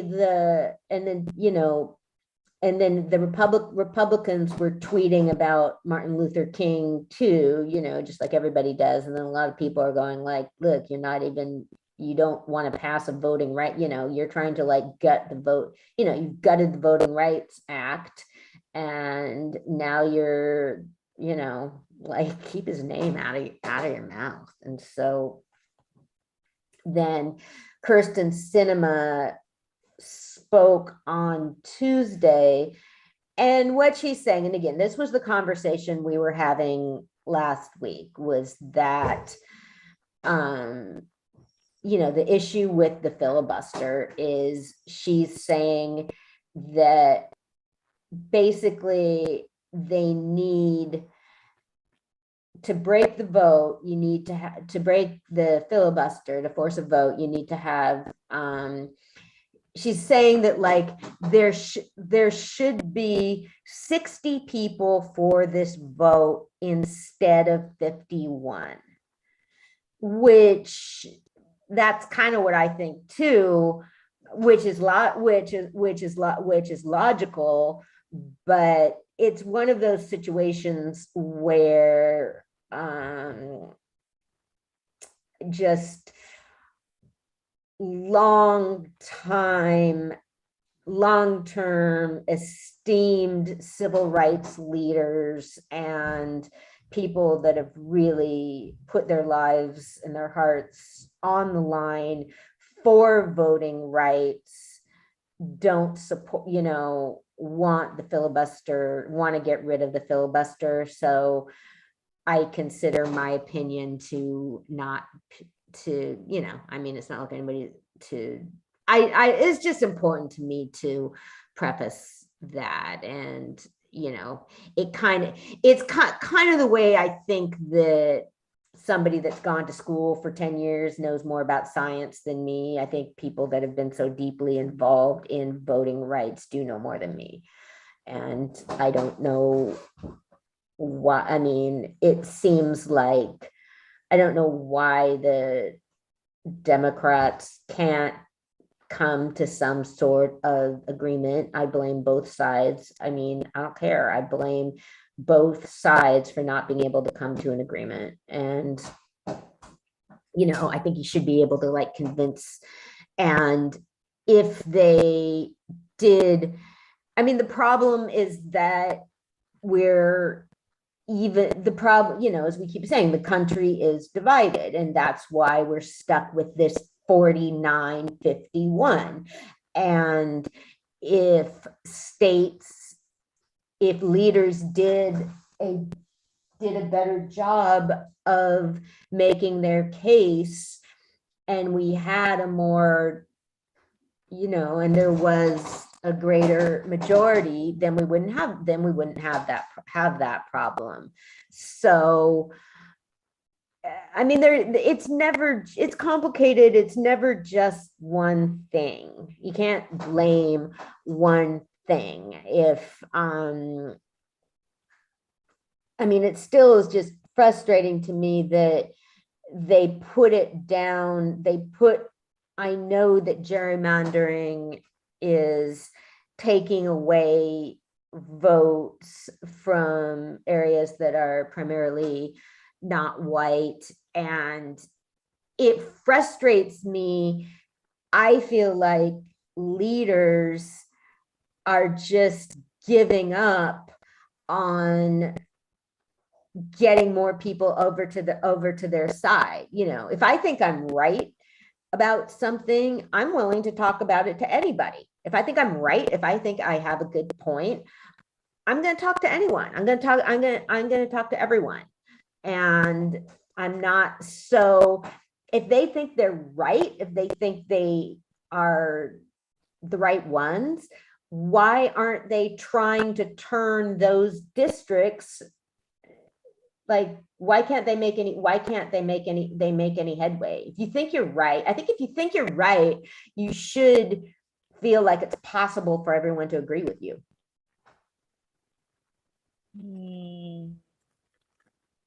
I don't know about nowadays. Well, that's just not the case anymore. But so they're basically saying we want to keep the people that have been voting for us, and that they're not, it's like they're not even trying to get more people to vote for them. Like, why can't, if you think that what you're doing, that what you have to say, that what you can do is going to benefit the country, why can't you make that case? Why won't you go talk to other people and make that case from them? Is it because you really don't think it's going to benefit a lot of people?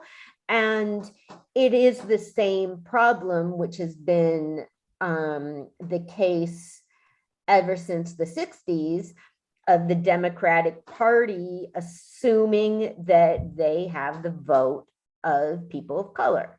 And that is a problem for many reasons. And, you know, they should not be taking people of color for granted. And okay,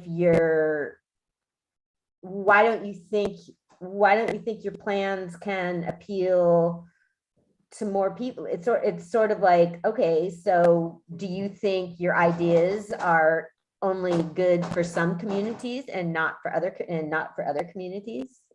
So yeah, that just really bothers me. The whole logic bothers me. We were in the Democratic Club meeting tonight, and California's districts have been redrawn. So Vallejo now has a different Congress member than we had before. It just swapped because of the, so people were asking about our new Congress member, and somebody who was in the meeting from that guy's prior district said he's a good guy. So yeah, so that's good. But you know, that's what happened. That's why, I mean, going back to what we were saying about Electoral College and Congress and all of that, that's why it's so important to count people in the census. And some of the organizations here, BWAPA, which is Black Women Organizing for Political Action, was doing a lot of work to get people to sign up to enroll in the census, because that's what gets you money from the government, and that's what, the more that gets you more members of Congress. So yeah, and you know, then I mean, you know, okay, you look at it, then you look at places that have a parliamentary system, because, you know, that's the whole discussion we were having, like, okay, and that's kind of why I think that, I mean, I think you should be able to do better than 51 versus 49, but kind of like in Great Britain, like in the state of Israel, they have a lobby of the ultra Orthodox people, and there's not enough of them to really, not yet, thank God anyway, get one of them in power, but they're an important enough constituency that people need to try and do what they want. They count. And in how that works, I mean, I think how that works in the United States is, and it's not, you know, we don't formally, like, you know, the fundamentalists and all that in the United States don't formally have a party, but they have their votes and their influence. So I mean, that's how you see which leaders will, you know, you'll see that internationally by which leaders have, you know, people from certain countries in their districts that are interested in that. So yeah, so we have that.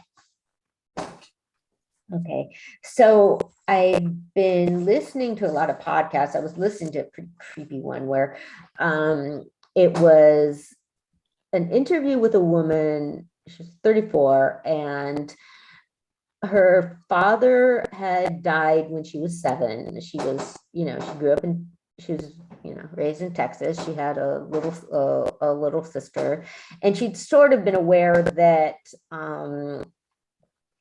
that she looked really different than everybody in her family. And then when she was a teenager, she was rummaging around in papers and found correspondence between her family and a sperm bank in California, and realized that she was a child of a sperm donor. And so, she kind of, so she was okay with that. But then she wanted to find the guy. And so she did. And since the man that raised her, her father died when she was 7, she got, she called this guy dad. She got to be pretty close to him, and he officiated her wedding. And then she wanted to find out some other stuff and did 23andMe, and was getting messages from people, started getting messages from people saying that, like 23andMe will like tell you like 200 people or whatever, like that you could be related to. So she was getting messages from people saying that they were her half brothers or cousins, but then that was impossible because, in her family, like, wait, okay, well, nobody from that side of the family had a kid. So she eventually realized that this guy wasn't the sperm donor either. It had been her mother's fertility doctor. So fucking creepy. He basically, and so the guy, he mixed his own sperm with donor sperm and used that. So I mean that's foul. It is. I mean, it's kind of like raping someone in a way. Yep. And lightweight. Yeah. So she found that out, but what the guy did isn't illegal, and it can't get him disbarred.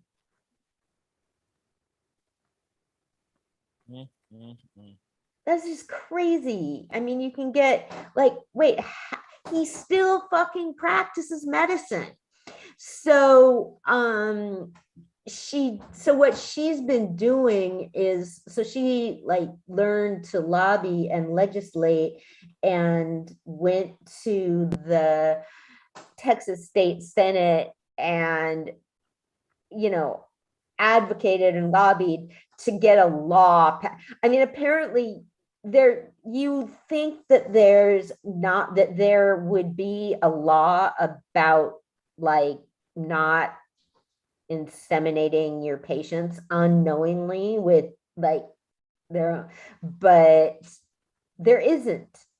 So now there is, thanks to her, and she's going around to other states and doing that. But how can there not be a law about that? That's just, I mean, it was really, really hard for her mother, and I don't know, man. So they asked her like so like basically she kind of has 3 fathers. So, she had the guy that raised her, and then she had the guy that she thought was her father for a while, and then there's the doctor.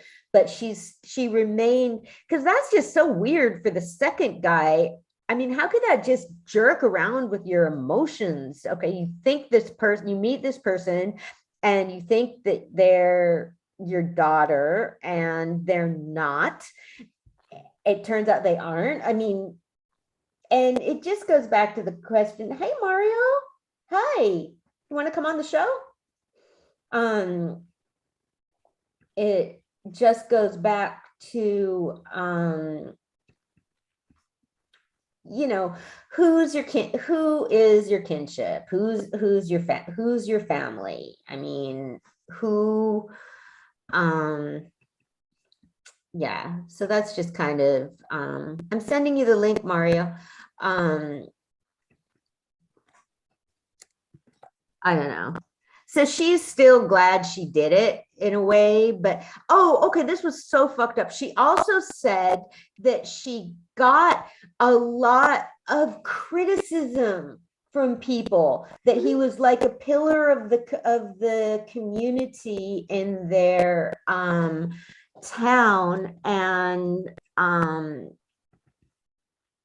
in their town, and people were coming up saying like, oh, you shouldn't be doing it to this guy, and look what you did, and well, like why do you care? You're, if he hadn't done that, you wouldn't be alive, which is just like the stupidest fucking logic. I mean, it's like when people say like, well, if your mother had had an abortion, you wouldn't be alive. Well, but she didn't. You can endlessly what if about everything, and that's just not the point. We're like alive, we need to deal with who we are and try and what the fuck, and try to do the moral thing. So yeah, so there was that podcast. Why did I keep coming up with oh, okay, I love you, Mario, man. You take care, okay? I love you. Rest up, okay? It's Mario. Say hi to Mario, Roselle.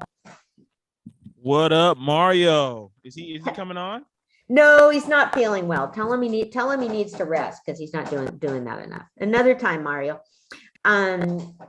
Yeah, and then I was listening to another, this was just such a week for like lost children for some reason. Then I was listening to another podcast about a woman who was from a Polish Jewish family, and she was kidnapped by Nazis because she was blonde and blue-eyed, and thank you, honey. And so so she was raised in an orphanage, and she was told that, her parents, there's some reason she wasn't with her parents, but so then she was sent to live with these people who didn't really seem like her parents, but who she thought were her parents.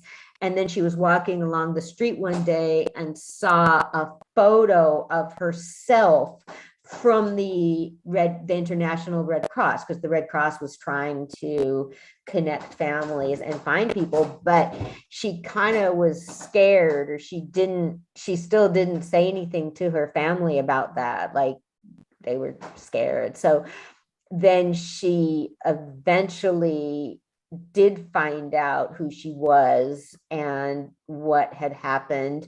But by then, the father from her family, whoever he was, had died, and the woman that was supposedly her mother had dementia, so she could never figure out if that was if her mother knew. And then she was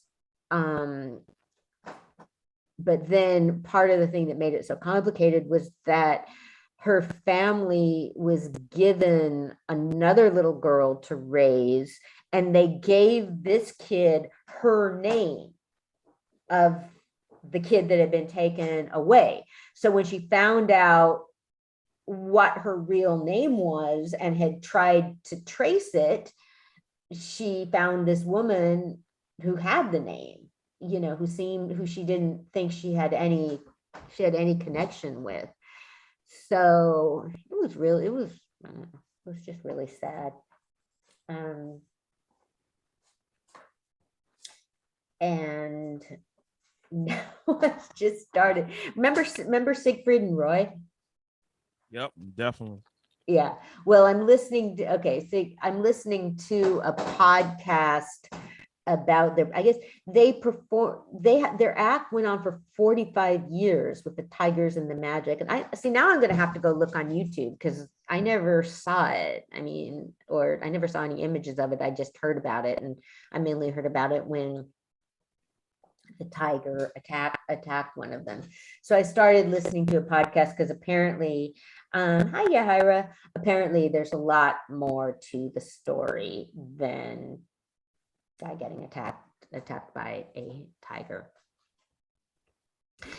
Okay, so this has been going on for a while. Russia has 100,000 troops on the border of Ukraine, and they're practicing there. They're doing drills and stuff. So this is okay. So yeah, so Ukraine became independent in 1991. Officials are meeting in Geneva, and the Secretary of State of the United States, I think he just left like today to go continue trying to negotiate.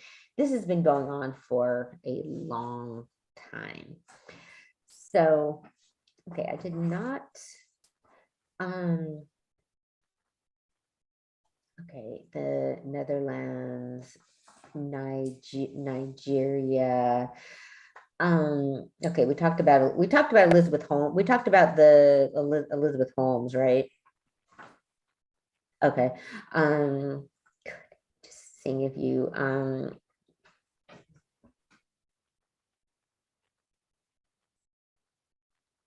okay, so I was reading about a book that was really influential to me, and a person that was really influential to me was Professor Susan Williams, who wrote the book that was published around no, it wasn't 2011. Yeah, 2011, called Who Killed Hammarskjöld?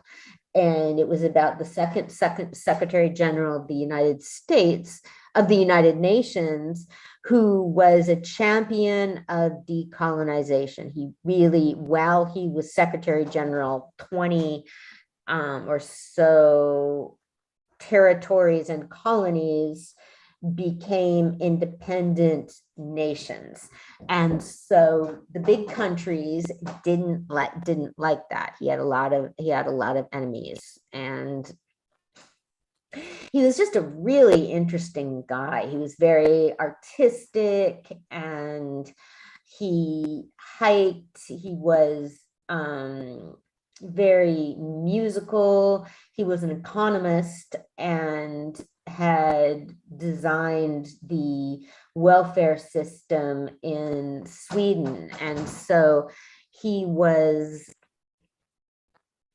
named Secretary General in 1953, I think. And he was the first Secretary General was from Norway, and I guess he kind of messed up and people pushed him out. And Hammarskjöld was appointed because people thought that since he was just like an economist, he wouldn't be trying to get anything done and they'd be able to push him around, which was not the case. He did what he wanted to do.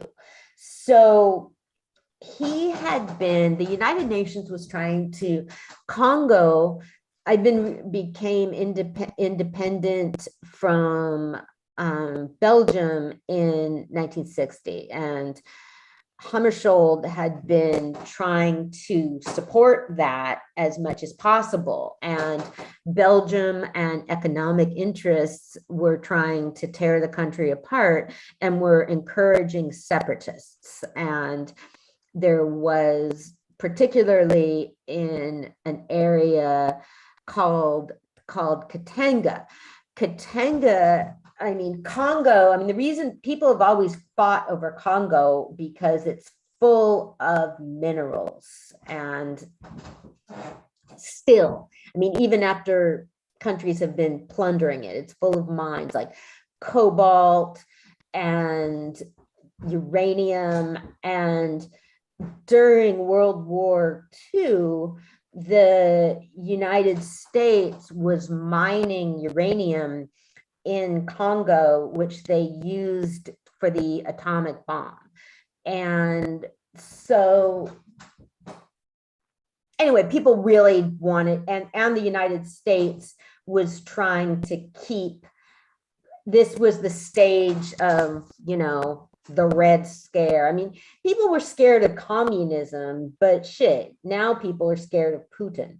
So who knows? And so Hammarskjöld went to Congo to try and make peace between the secessionists and Congo. And he was just a person that did stuff himself.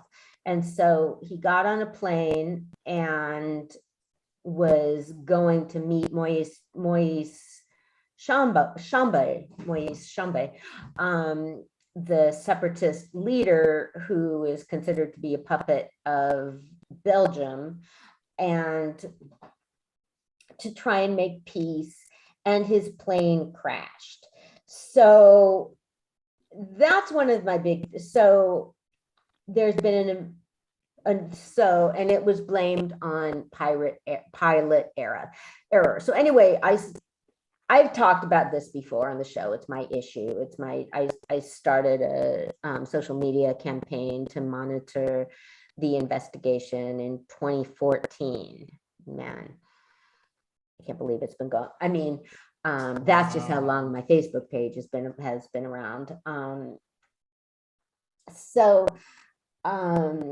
I had Susan Williams, the writer of that book, has just always been so kind to me. And who was I talking about this with?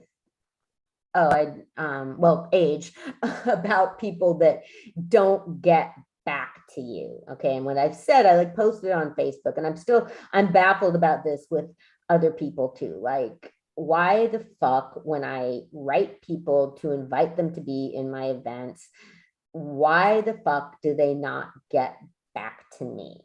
And I just put it out there every time. Hey, that's why, somebody invites me on their show to be in their event, to come talk about something, I'm excited. I'm fucking flattered. Okay. I mean, so I always put that down on my Facebook. I'm like, yeah, invite me to come do something and I'll be there. And I think somebody wanting to hear what you have to say and wanting your input is a real honor. And I'm always very pleased and flattered. So particularly at this time in the life of, I was constantly, nobody would fucking get back to me about anything. And Susan Williams is a real distinguished historian. She's a professor. She's written a bunch of books. I wrote her about Hammarskjöld and she got right back to me. It was so nice. And she's always been really nice to me. So she has written a couple more books since then. And so she had one come out this year and another one come out a couple of years before, called Spies in the Congo. And that is about the United States mining uranium in the Congo. It's not a very long book. I hate to say it, it wasn't really that interesting. I mean, it's really complicated. The problem is, like, all the information about Dag Hammarskjöld is very complicated as well. But when you can kind of center it around a person, it's easier to understand. But with something like Spies in the Congo, you're reading about a bunch of different people and a lot of organizations with a bunch of fucking acronyms. She's nice. There's a guide at the end of her books with a list of the acronyms. I just wish, I think it's has to do with I can see why for your paper costs or whatever, it would get ridiculous to keep spelling out everything. But I constantly get that mixed up in books. Like, wait, which acronym is that? So yeah, the M, so she just came out with another book that is called, hey, wait, where's your drum roll? White Malice. Whoa. Yeah.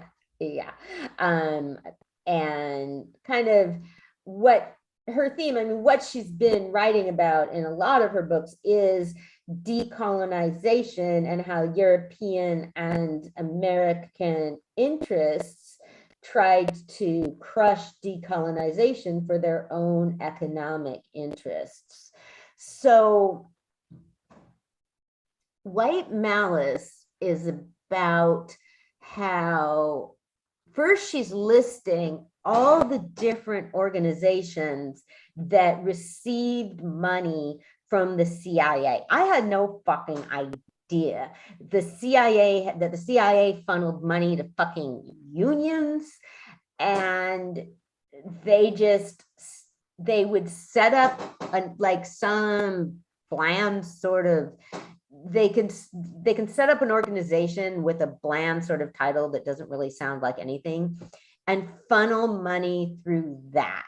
It's like, it was just unbelievable to me how much power they actually had. And I knew, and okay, so remember, like, shit, we've been doing this. Remember, like, way back, just about when we started, we were talking about Rumble in the Jungle, right? Wasn't that George Foreman and Muhammad Ali? Okay. Yes, it was. Yes, it was.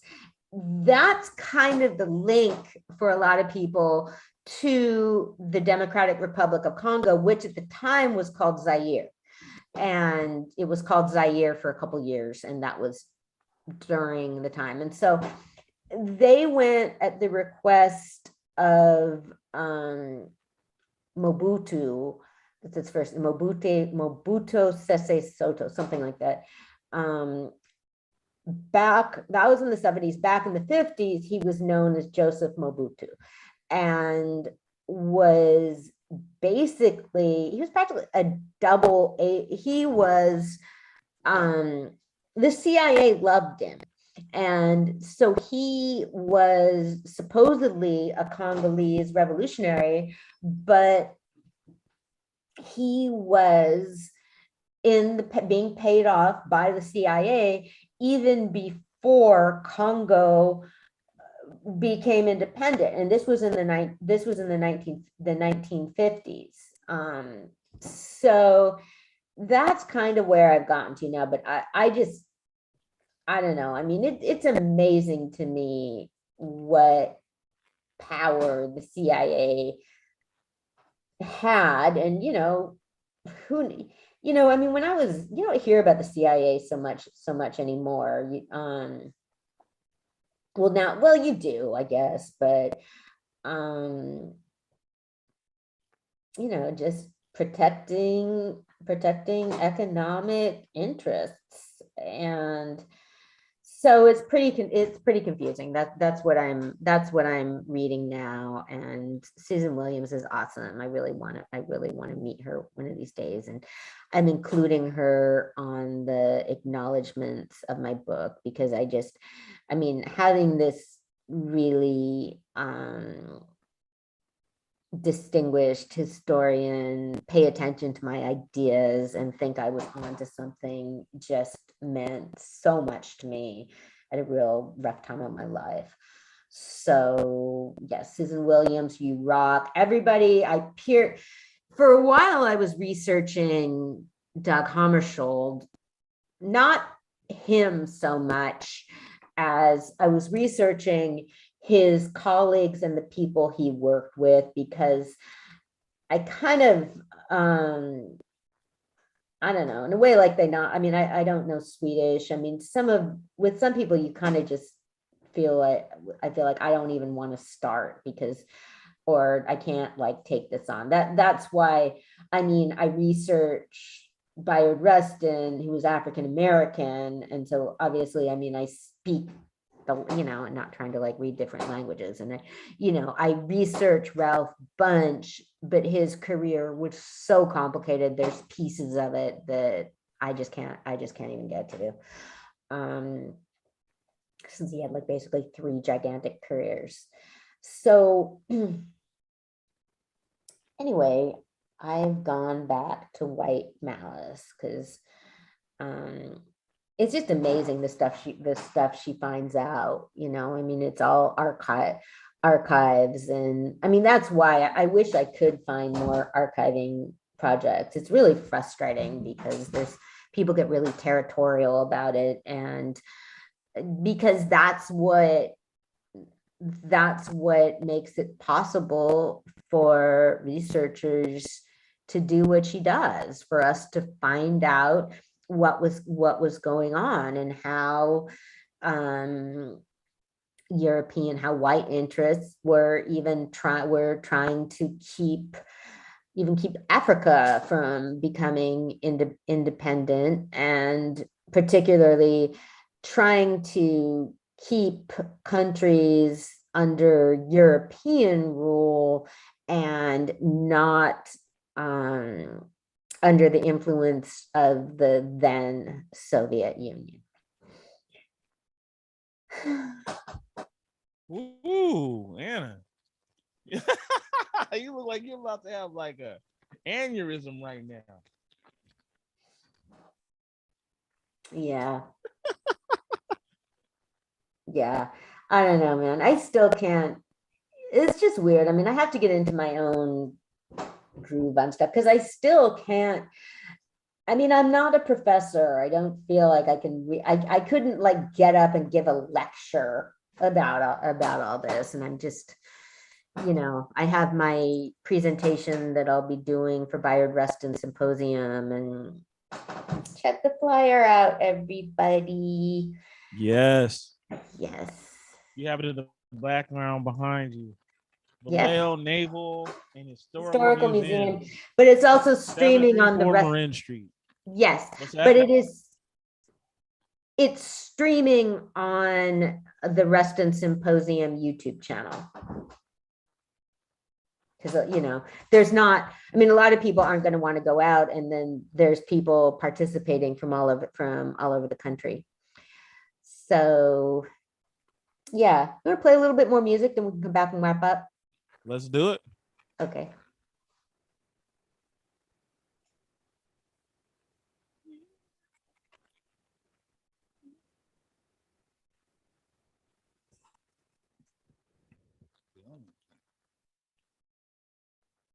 We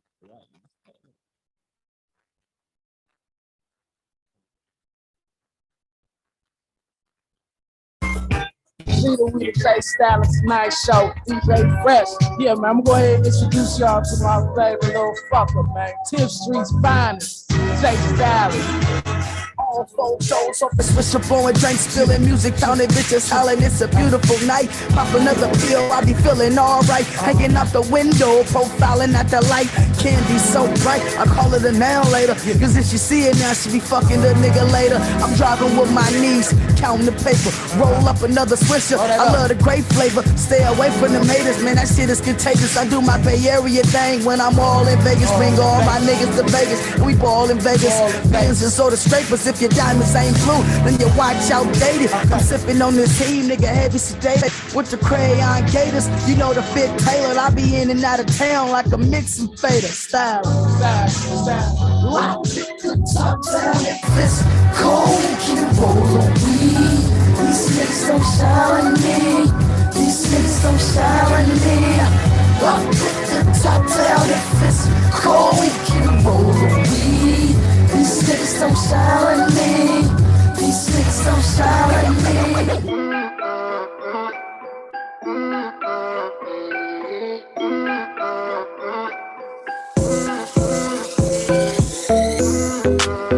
Cognac, J.A. Young Well, Skins, Run Drip, go up.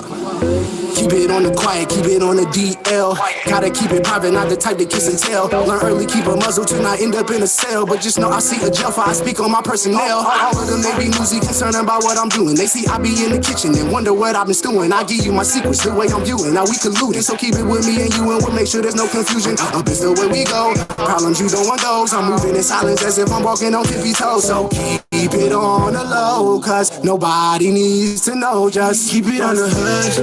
You ain't gotta say nothing. Keep it on the hush. You ain't gotta tell them. You don't want no problem. The money won't solve it. Keep it on the hush. You don't wanna make a fuss. So just keep it to yourself and don't tell nobody else. Nothing to discuss. So just keep it between us. Keep it on the hush.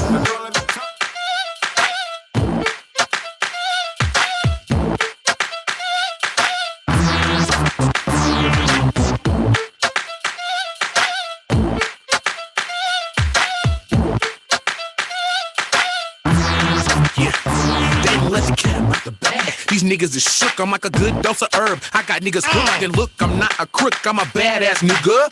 Down, stay down, hump a big nigga. Yeah, I stay high, just like y'all know that. Thumbs up high, seat lean back. More game than the Mac, scatter man. I'm still hustling on the block, trying to stick to the plan. Unloading heat up out the trunk, trying to flood the land. From the better LA and over there in Japan. Keep a flock of big niggas and a right hand man. Not dumb bros, something that I just can't stand. And no, we ain't finished, we here for a minute. Vallejo, California, the base still in it. Ain't cats timid, they ain't touching your nigga. More heat than your oven and my nuts got bigger. My name is girl. It's Cata, baby. Tell them one more time. It's Cata, baby. What my name is, girl, come It's on. Cata, Hey, baby. my bed it took long, I've been grinding lately. What my name is, girl. It's Cata, baby. Tell them one more time. It's Cata, baby. What my name is, girl, come It's on. Cata, Hey, baby. my bed it took long, I've been grinding lately. I never ran from a challenge. What the fuck is that? I'm still gutter making butter off them last 8 tracks. 6 CDs in my pocket in my other sack. It's a fact, these cats ain't fucking with that. Stay hustling in the paint like my name was Shaq. Come chip on my shoulder, I was born with that. Keep a party back, man, no matter where I'm at. Sharp as attack, fitted hat, about the color of crack. But I keep a low profile, still I stay dirty. Stepped in the game, now it's lights out early. Look here, girlie, you know who I ain't. I kill it from the back, but you ain't breaking the bank. They see your boy doing big, now they needing a mate. Hoes that don't eat me, but now they want to stay. Exes want a nigga back, but it's way too late. Show some respect for a nigga, this is Canada Great. What my name is, girl. It's Cata, baby. Tell them one more time. It's Cata, baby. What my name is, girl, come It's on. Cata, Hey, baby. my bed it took long, I've been grinding lately. What my name is, girl. It's Cata, baby. Tell them one more time. It's Cata, baby. What my name is, girl, come It's on. Cata, Hey, baby. my bed it took long, I've been grinding lately.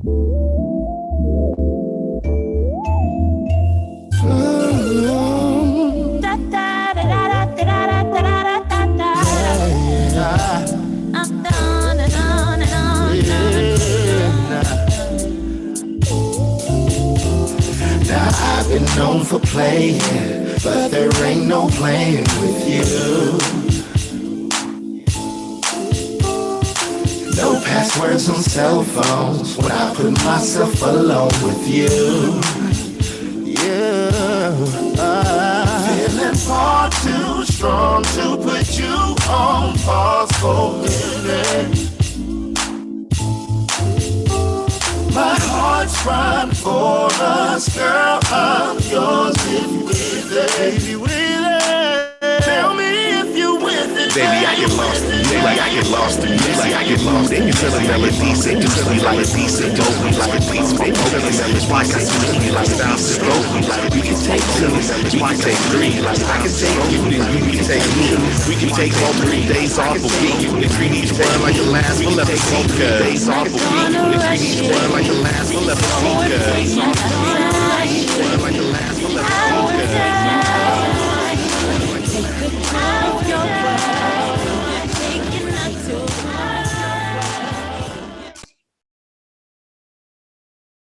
Yo, what's up, Anna? What's up, Roselle? Okay,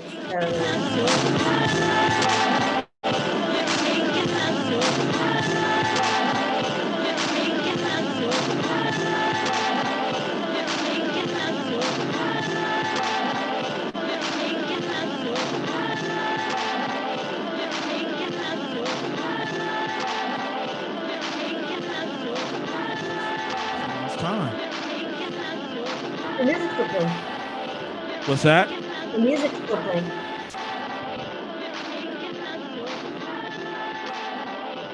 You hear music right now?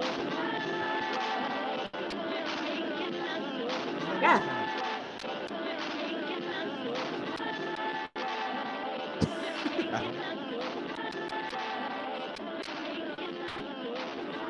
You're still hearing music right now.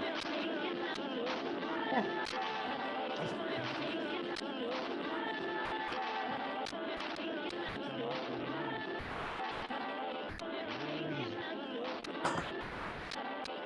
Right now, you still hear music. Yeah. How are you still hearing music? I don't hear anything.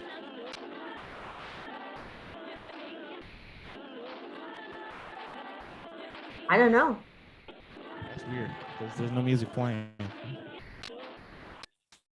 Okay, now it's gone. That's weird. There was no music playing.